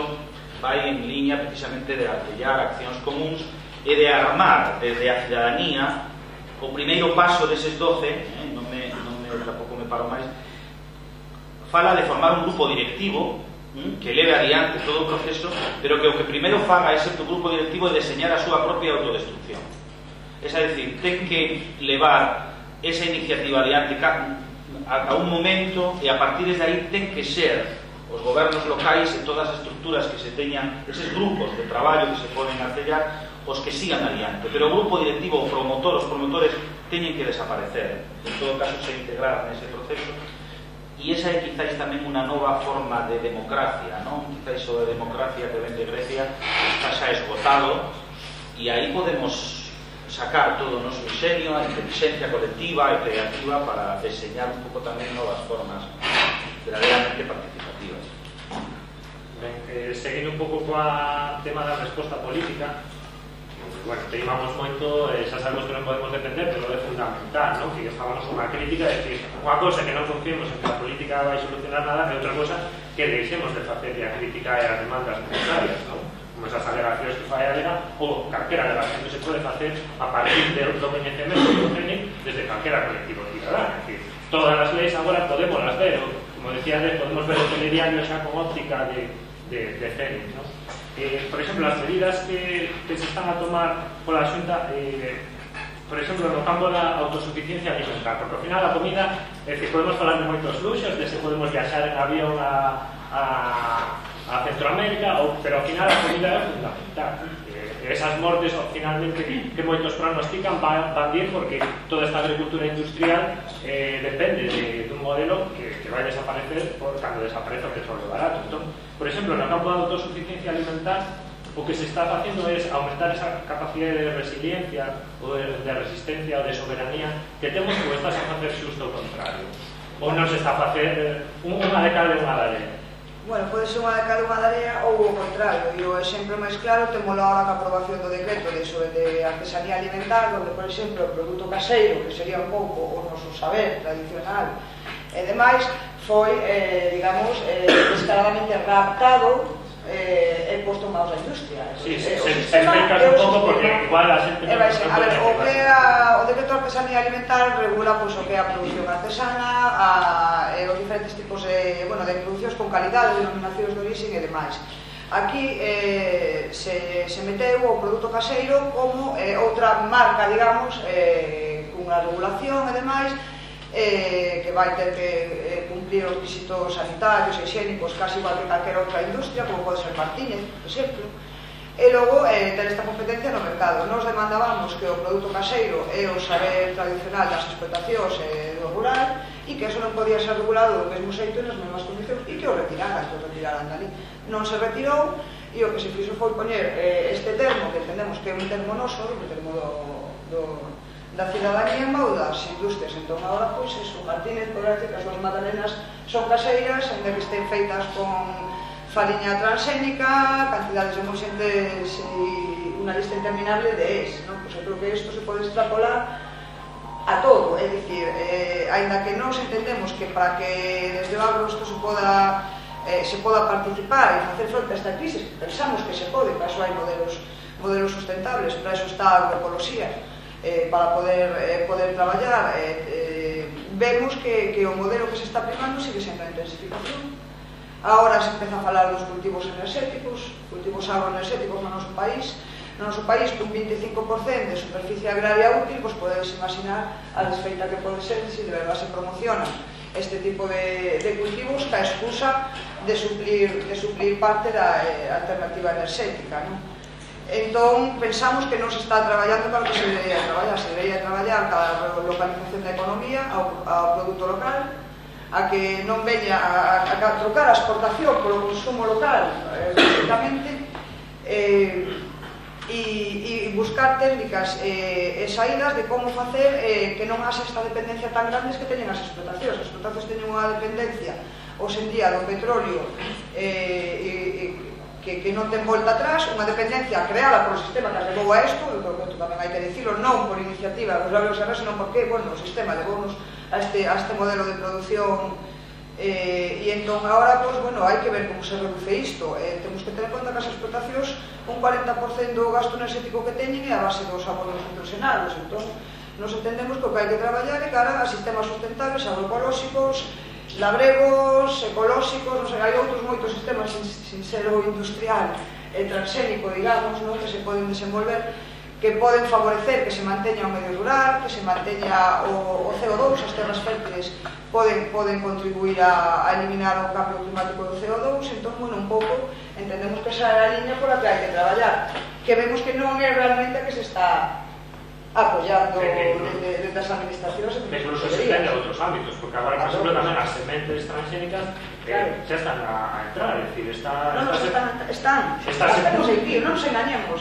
A semana pasada o Parlamento lavou as mãos e non declarou Galicia libre transgénico despois do esforzo de toda a ciudadanía da plataforma de conseguilo. E non hemos conseguido. As multinacionais transgénicas son das grandes interesadas en que este sistema siga funcionando, en que sigan os agrocarburantes, porque son as que están ahora mesmo tamén producindo e investigando con árboles e plantas. Aquí en Santiago investigase ahora mesmo con eucalipto transgénico de cara a produción de celulosa a través do etanol, e iso non podemos esquecer, están aquí. Estamos aquí e isto é algo...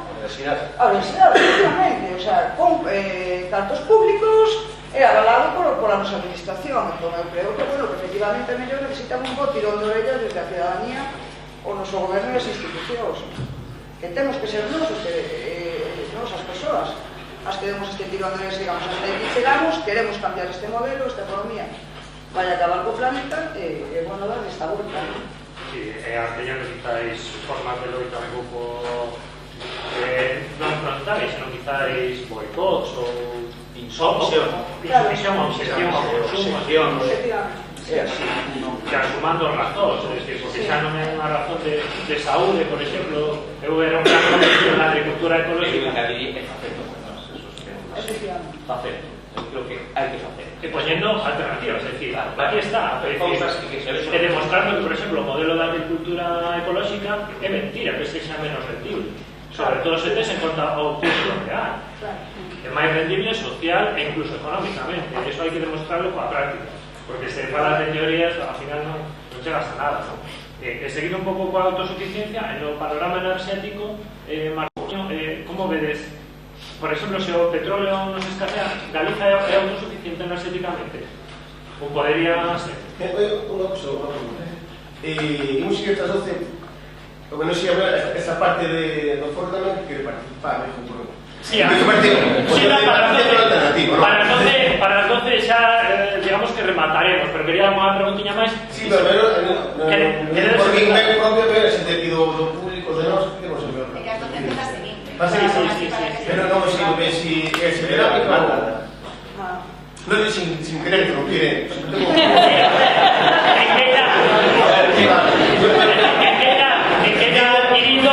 unha pequena emenda ou a dinámica de...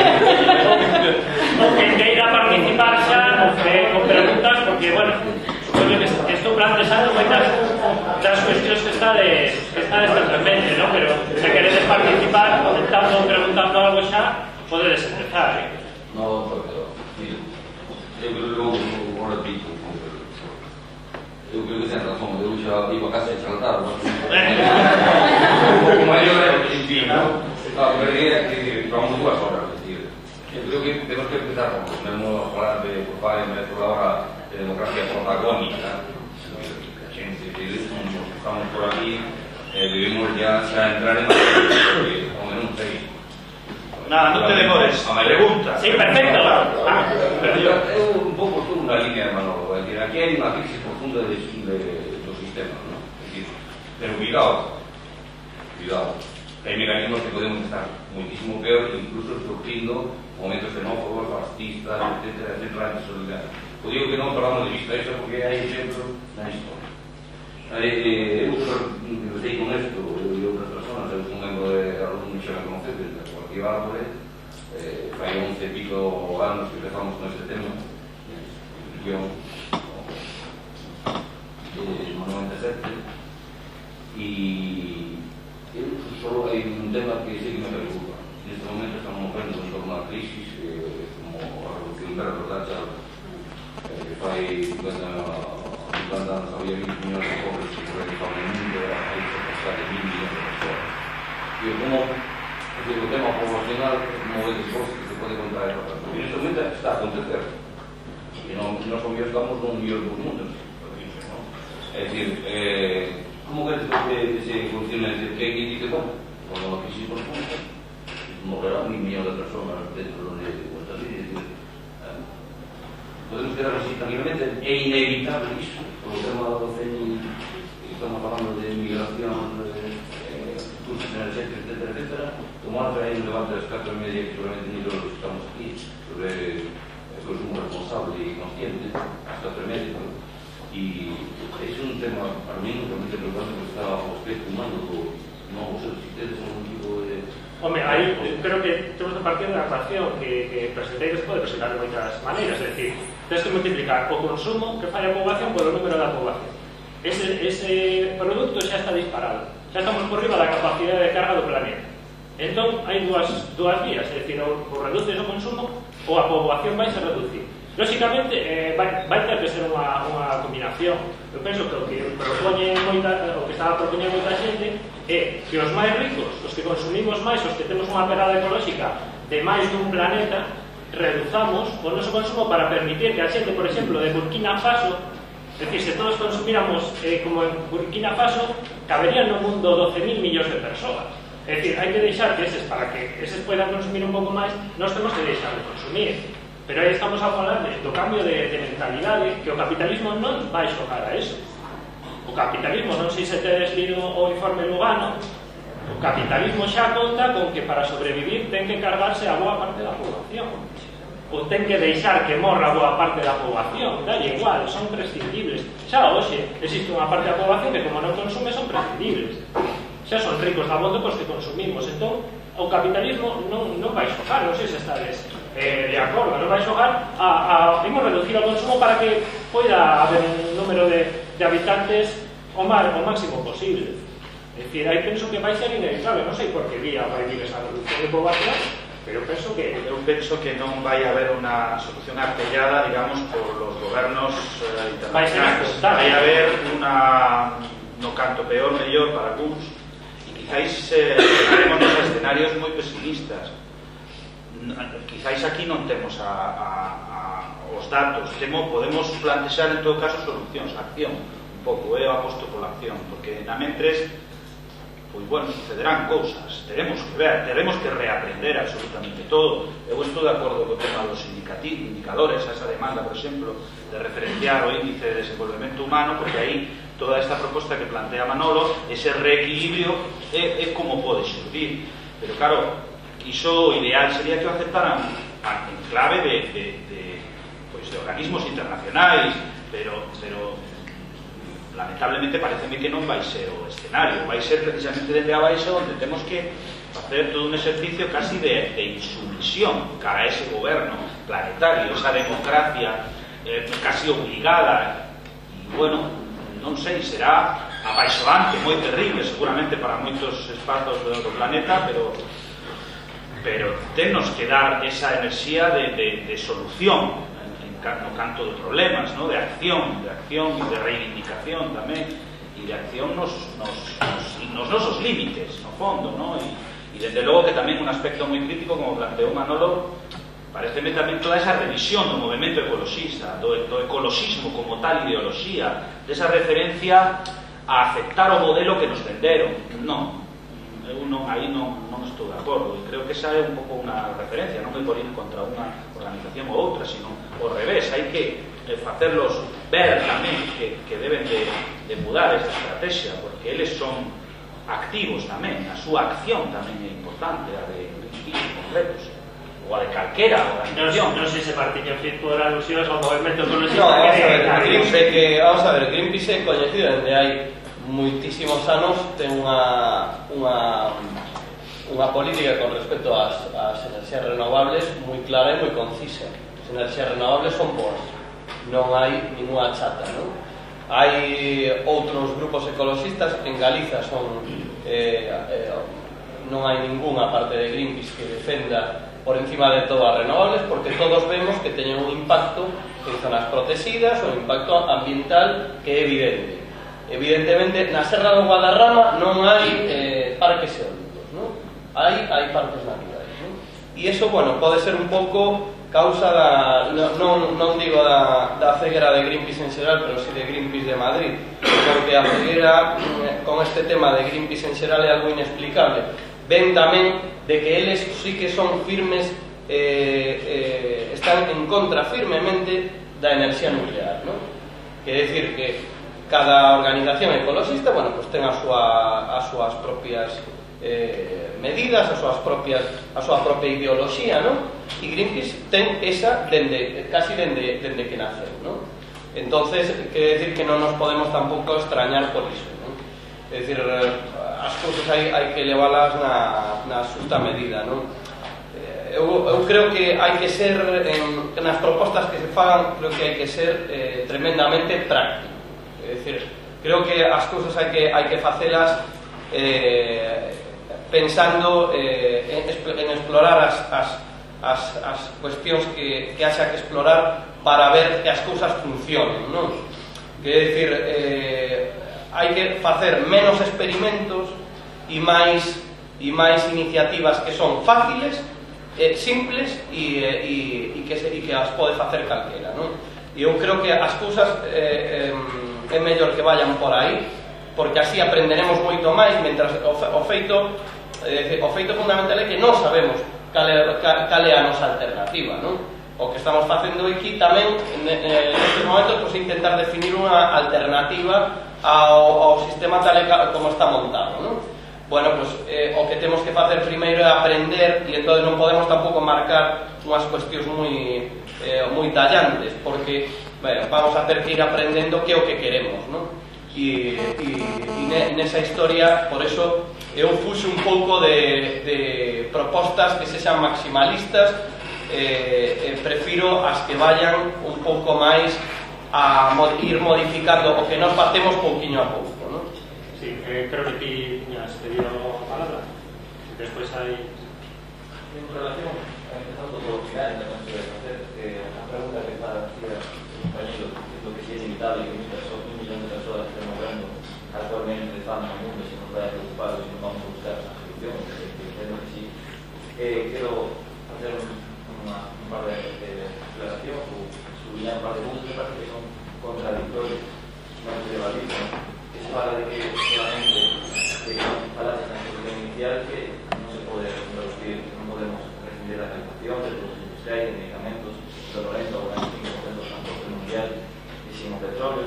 Despois falouse de transition network, cidades como Tomes, eu coñezo tamén outras como Friburgo, e que esos exemplos que puxetes aí, que eu non vou copiar, non o coñezo en concreto, pero xa eran bastante dúbidas respecto a sustentabilidade real desse sitio, ou se simplemente vais a súa pegada ecolóxica de 4 con 4, de 5 con 4, a 2, por lo tanto, seguirían sendo responsables da morte de moita xente porque crean desigualdades, estaríamos a construir en esas cidades moi ideales, pero ao mesmo tempo insustentables, tenemos consumido para construirlas os recursos que necesitan os países, para construir as cidades, hizo falta consumir muchísimos recursos que non... Claro, antes de construirlas xa temos, ¿no? Pero que pasou para poder facer iso? Seguindo en esa línea, en políticas útiles, que decías que se conseguiron a veces por un atino sexual, axudas a rehabilitación do rural, a casa no rural, apoio a actividade no rural, posta en valor do noso, pois ese tipo de recursos que eu tamén copiar.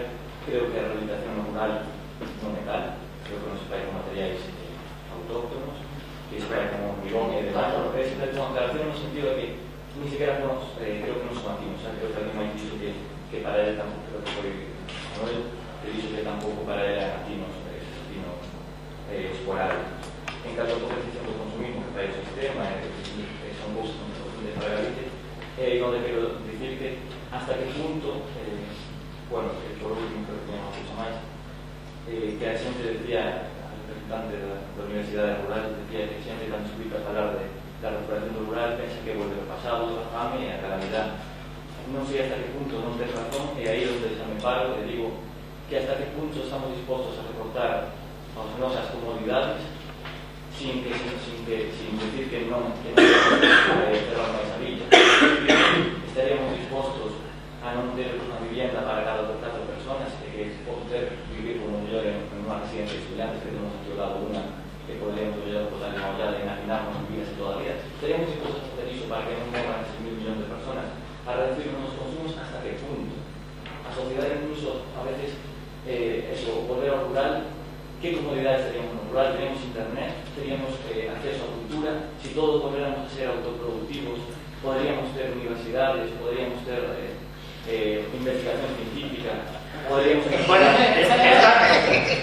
vais a dispersar moito a resposta, entón pregaría que o deixaste saber, porque senón non vai haber punto para máis. Por ningún lado que ninguén que queira responder ou que non se queira preguntar, pero creo que hai unha dificultad entre retomar patróns do pasado, o rural, ten muitas cousas boas que podrían chegar a ser sustentables e modernitas, pero despois que mellor non somos conscientes de que vivindo en ese rural, en certas partes do rural, non poderíamos acudir ás cidades, non poderíamos ter cines, teatros, non poderíamos ir á universidade, vamos, non poderíamos... Sí, entendido.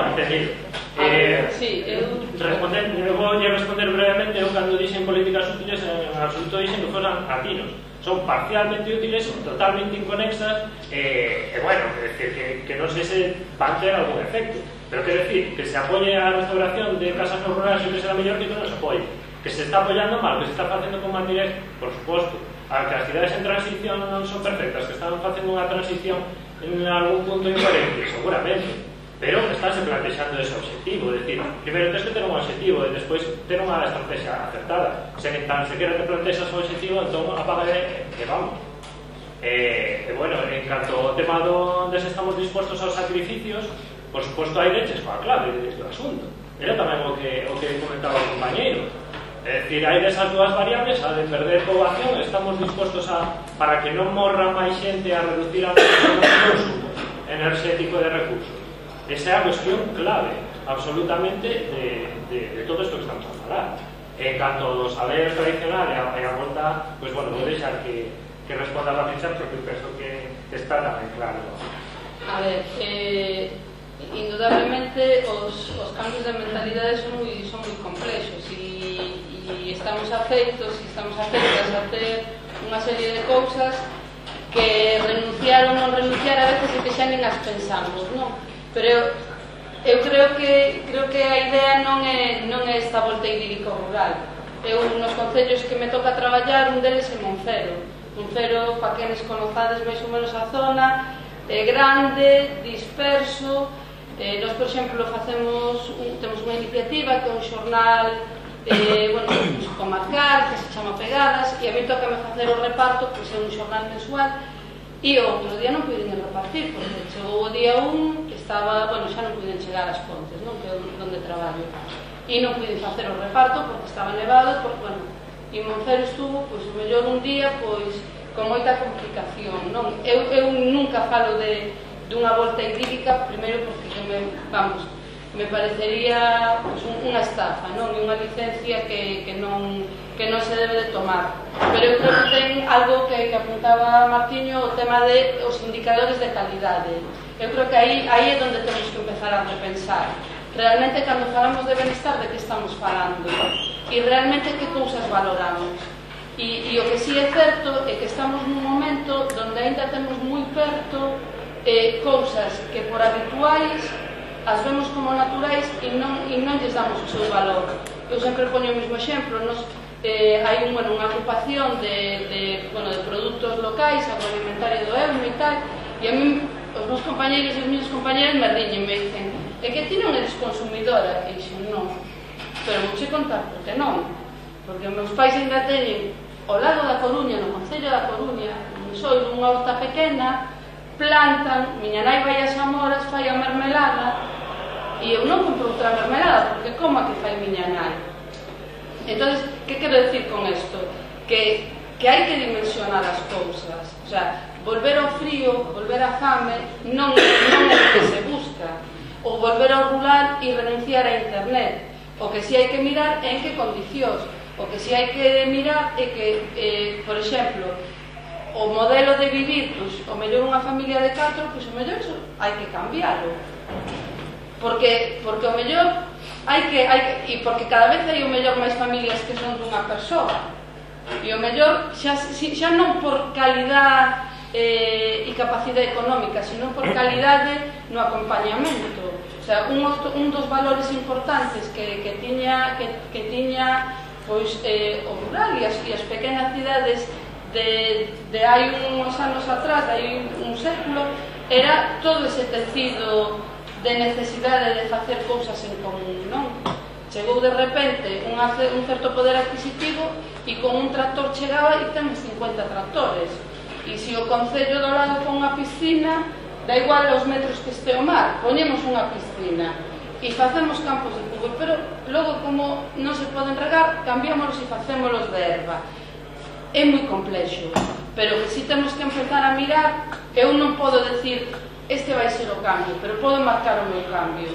Eu creo que esa é a clave, o sea, analizar, interiorizar e ver a nivel individual que estou disposta a facer e ser coherente con eso. E se eu son coherente e as persoas con quen comparto día a día van sendo coherentes e se imos aprendendo, eso é o que vamos a poder facer, porque todo que exceda o cercano se nos vai das más, por moita internet, por moitas redes, por moita tal. Eu son dona, ou intento ser dona, con moitas limitacións, do que eu podo decidir.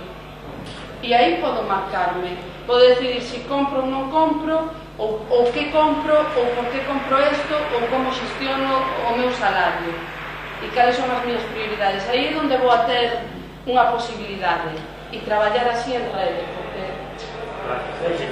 Imos dar pe as preguntas que faltan, pero esperemos que estemos un poquinho breves na exposición para dar un pouco a resposta. Un dato, a ver, la situación na mesa, pero penso que as respostas están alargando bastante. É unha cuestión de forma. Ben, aquí a cuestión é, me parece que todo o que se presentou iso, o centro de petróleo e todo iso, todos os datos son abrumadores e hacen unhas cousas que é fácil de deducir na perspectiva histórica que estamos de desastre, non? Pode entenderse así. A cuestión aquí, no tema de hoxe que ten en conta, é respostas políticas. Sorpréndeme que non se está acentuando moi pouco esta intervención neste sentido, non? Que respostas políticas? Porque, por un lado, non se fala tampouco do despilfarro da economía, o que mencionabas que ao principio o camión que vai de Andalucía hacia Europa e ven outro de Holanda para aquí con tomates, pero isto o transporte é unha calidad que se produce todos os días. Incluso as ubicacións da industria, o transporte que podía ser innecesario con unha industria racionalizada e ubicada en lugares próximos aos centros de traballo da xente que ten cando hai que desplazar kilómetros e kilómetros no sentido os de Santiago va a Coruña, de Coruña a Santiago, de Vigo a Pontevedra, de Pontevedra a Coruña, cousas desse estilo, non é outro tema, non? É dicir, que hai moito ainda que facer en ese sentido de racionalizar incluso no disparate que está este sistema. Por outro lado, no lado non hai, penso que non, sábese que sobran 500 kilos de vías diarias para alimentar a toda a producción mundial. Sobran, despois de alimentar a toda suficientemente. Resulta que hai gente morendo de fama todo o día, por menos 30 a 40 euros, non? Por eso que está esperando por aí, distintas informacións. Pero volvendo a ter alternativas políticas, por que estas cousas hai que escotarlas fundamentalmente en foros deste estilo e outros similares e non ollos aos partidos políticos? De esquerda, os outros non me importan. Se espero todo deles, non espero nada mellor, pero os de esquerdas, a quen se lle escoite este tipo de mensaxe, este tipo de análisis? E logo, propostas alternativas a este tipo. Que políticas proponen alternativas? Incluso esta crisis que se está manifestando xa, que non sabemos en que coordenada brutal se pode dar, que hai máis gestionar esta crisis? Que hai máis poder para gestionar esta crisis? Por eso é moi probable que esperemos represionar, pero resulta...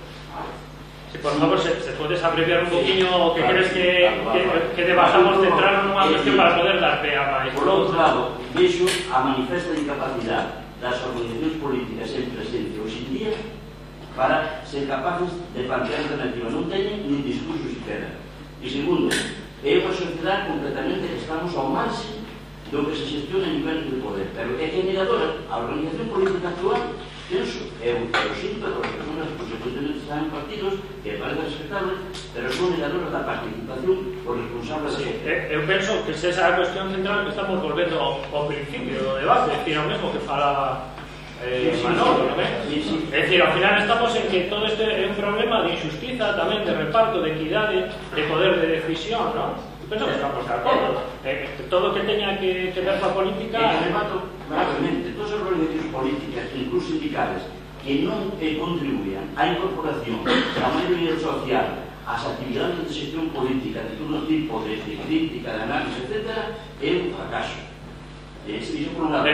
Eu creo unha organización efectivamente horizontal, e isto tamén é explicado, que se entende por organización horizontal, porque a veces se fala dentro, non se explica nada, e remato xa, dicindo, por exemplo, vamos a falar antes de que se espera, por exemplo, da xestión local, a nivel de concellos, non? Os concellos hoxe en día están restringindo incluso a entrada aos plenos.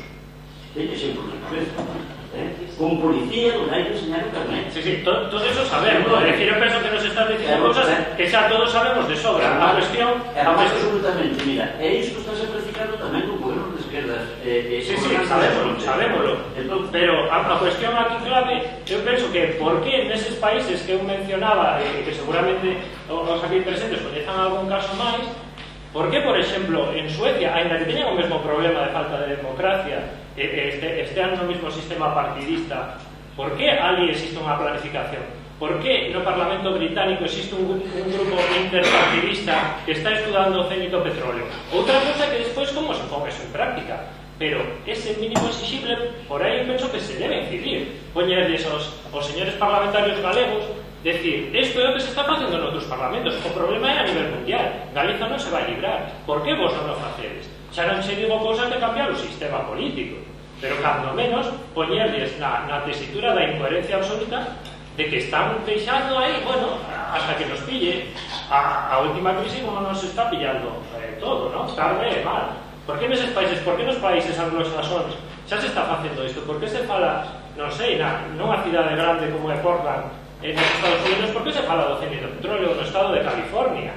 Que non son exemplos dunha democracia horizontal e participativa, que xa non imos a iso.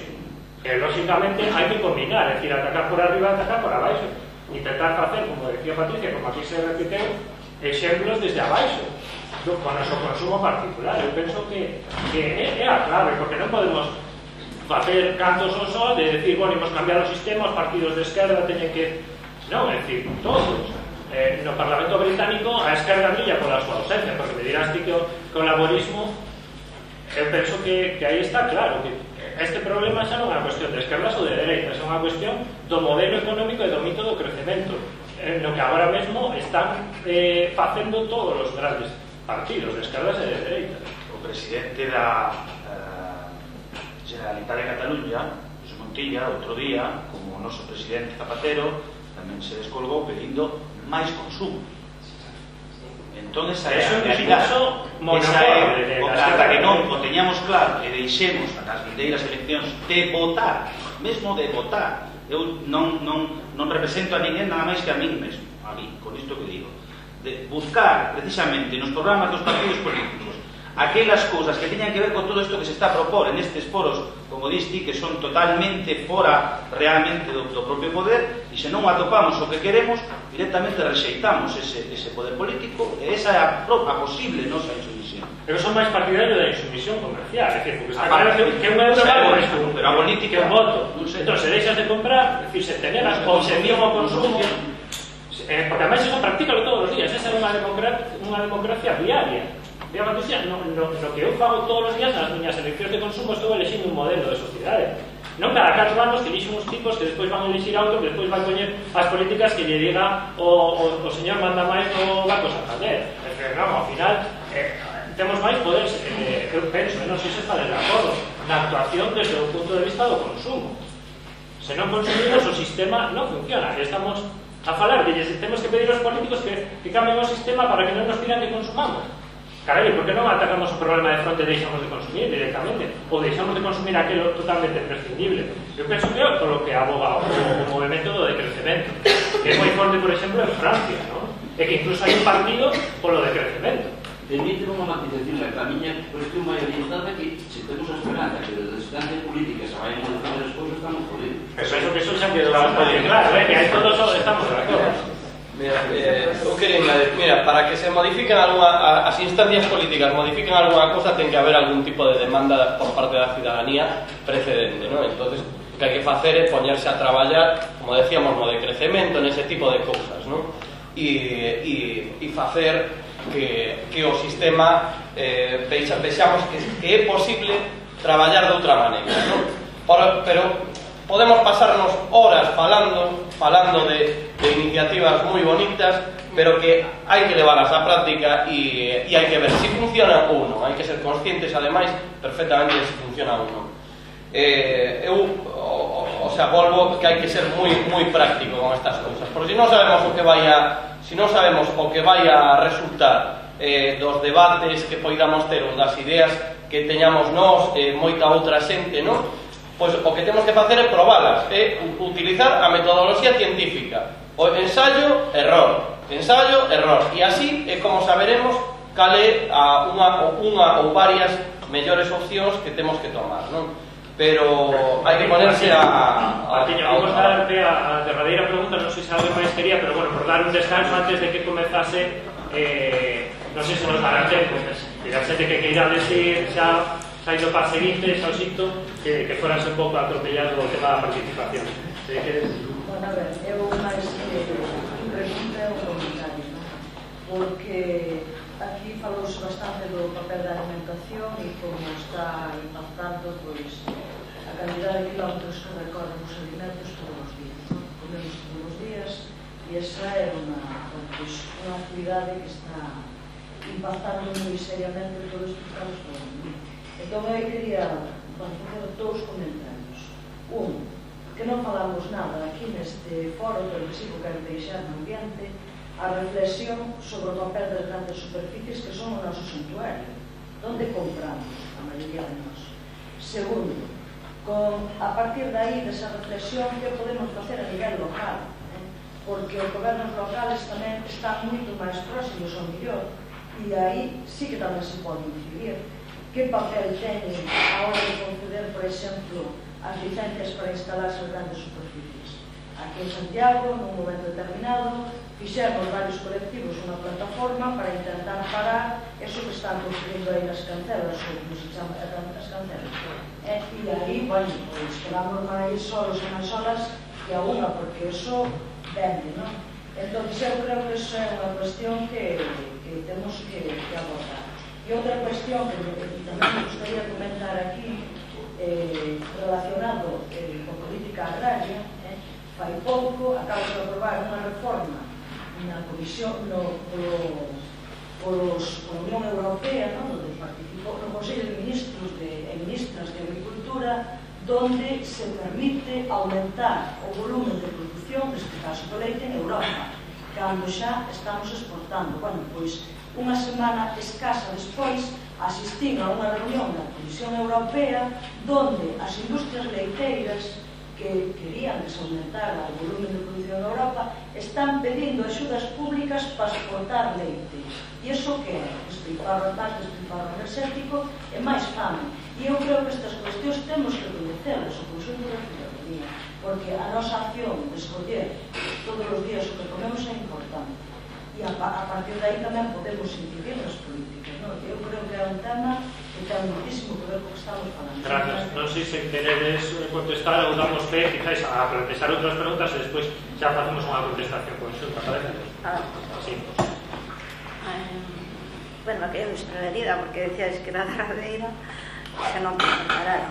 Bueno, quero conectar co que dixo Juan Palma e co que a representante da Universidade de Eume, que me parece interesantísimo ese labor de recollida de cousas de atrás, de realmente partir de unha vamos a ver, de loitas pequenas que estén ao noso alcance, porque como ben dixo o señor de atrás, dende logo que o poder político de aí non podemos esperar nada. Entonces, bueno, un pouco parafraseando esta frase de que sobran as respostas o que faltan son as preguntas, nos teríamos que plantexar que, bueno, pues que sobra demasiada denuncia alrededor da crise que estamos padecendo, pero que falta un pouco alternativas incluso a nivel individual, porque eu penso que a nivel individual temos moitas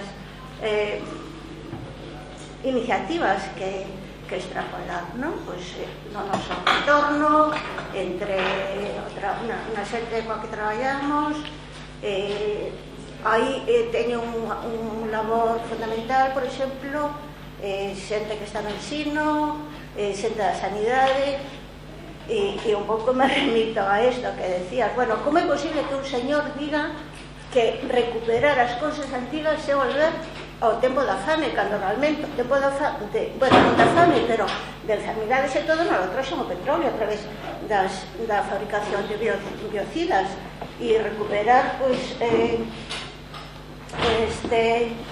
bueno, é que non tinha preparado porque dixetes que era a última e me coño un pouco desprevenida, pero recuperar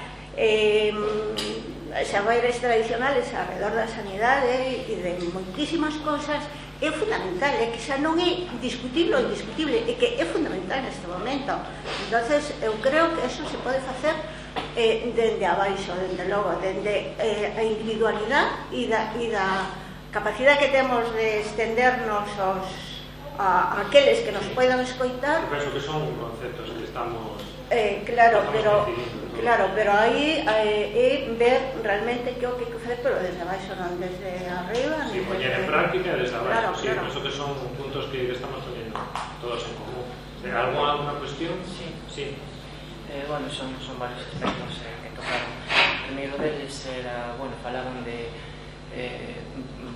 expoñer ese tipo de propostas ou demandas aos nosos gobernos e todo eso, pero eso non fomentaría a aparición de outro algor de turno, digamos, de repente, claro, van a aproveitar o tema do petróleo para conseguir votos, se non o fallón vai a facer o partido da oposición, sempre vamos a estar igual.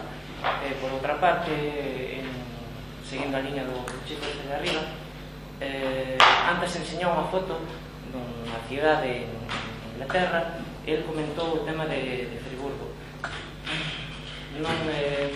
Non creen que ese tipo de iniciativas, porque ademais sería unha foto con un panel solar, un tellado con un panel solar, non van máis ben da man, porque esas cousas son posibles porque son países con un nivel económico alto, porque hai diñeiro, porque poden fazer esas cousas, pero sin diñeiro vexo realmente difícil colocar paneis solares nos tellados. O sea, a mí me encantaría colocar un panel solar e xa non ter que depender do gas ou do que fora, pero non podo porque non teño diñeiro, como a min supoño que moitísimo máis xente.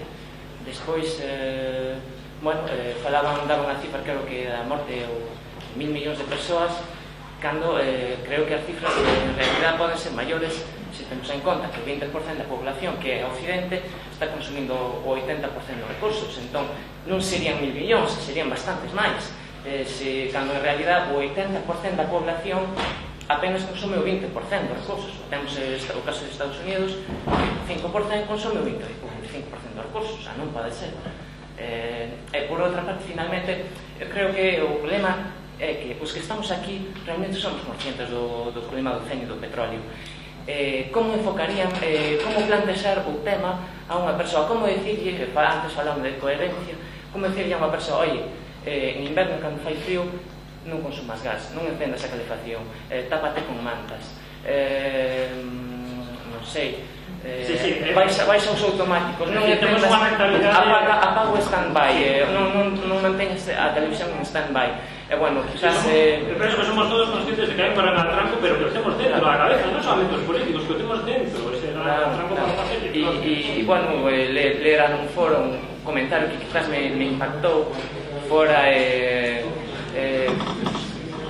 alguén comentaba, decía, imagínate que un día estás no baño, bueno, espero non molestar a ninguén con este comentario, imagínate que estás no baño e estás sin papel, o sea, vas a facer as túas necesidades, estás sin papel, o sea, habría que imaginarse esa situación para comprendelo realmente, porque ese papel tamén foi importado, tamén foi transportado e vai de un lado ao outro. Sí, gracias. Non sei se queres porque hai unha persoa máis que quere comentar algo, sí. E xa con eso remataríamos. Perdón, antes de nada, xa con esto despídome, deixo a verdadeira palabra para o compañero que desde o público vai intervir. tedes material que tanto do euro como da permacultura, como hai uns CVDs con material descargado de internet, audiovisual e de informes que ustedes aquí en Col da Mesa. Sen máis agradecervos a presencia e deixo que a verdadeira palabra ao compañero. Simplemente eu digo unha cousa, o definitivo está que o sistema capitalista non vai solucionar o problema, simplemente vai explotar máis. Por lo tanto, o rollo político, e eu nego-me a que unhos representantes políticos decidan por min. Por lo tanto, temos que ser nós sociedade de abaixo e temos que coordinarnos e dar tamén a batalla política. Eu nego-me a que os partidos non van a solucionar, están metidos no capitalismo. Eu terei que crear o meu propio partido que me resuelva as cousas desde abaixo. Neste sentido, para mí é moi importante mañá a asamblea de movimentos sociales. Os políticos nos están traicionando todos os días a televisión en todos os lados. Por lo tanto, temos que crear o noso propio movimento da base. Que eu nego a iso dicir que hai un carrerismo político e que os ciudadanos que iramos facer unha cousa por outro lado. Esa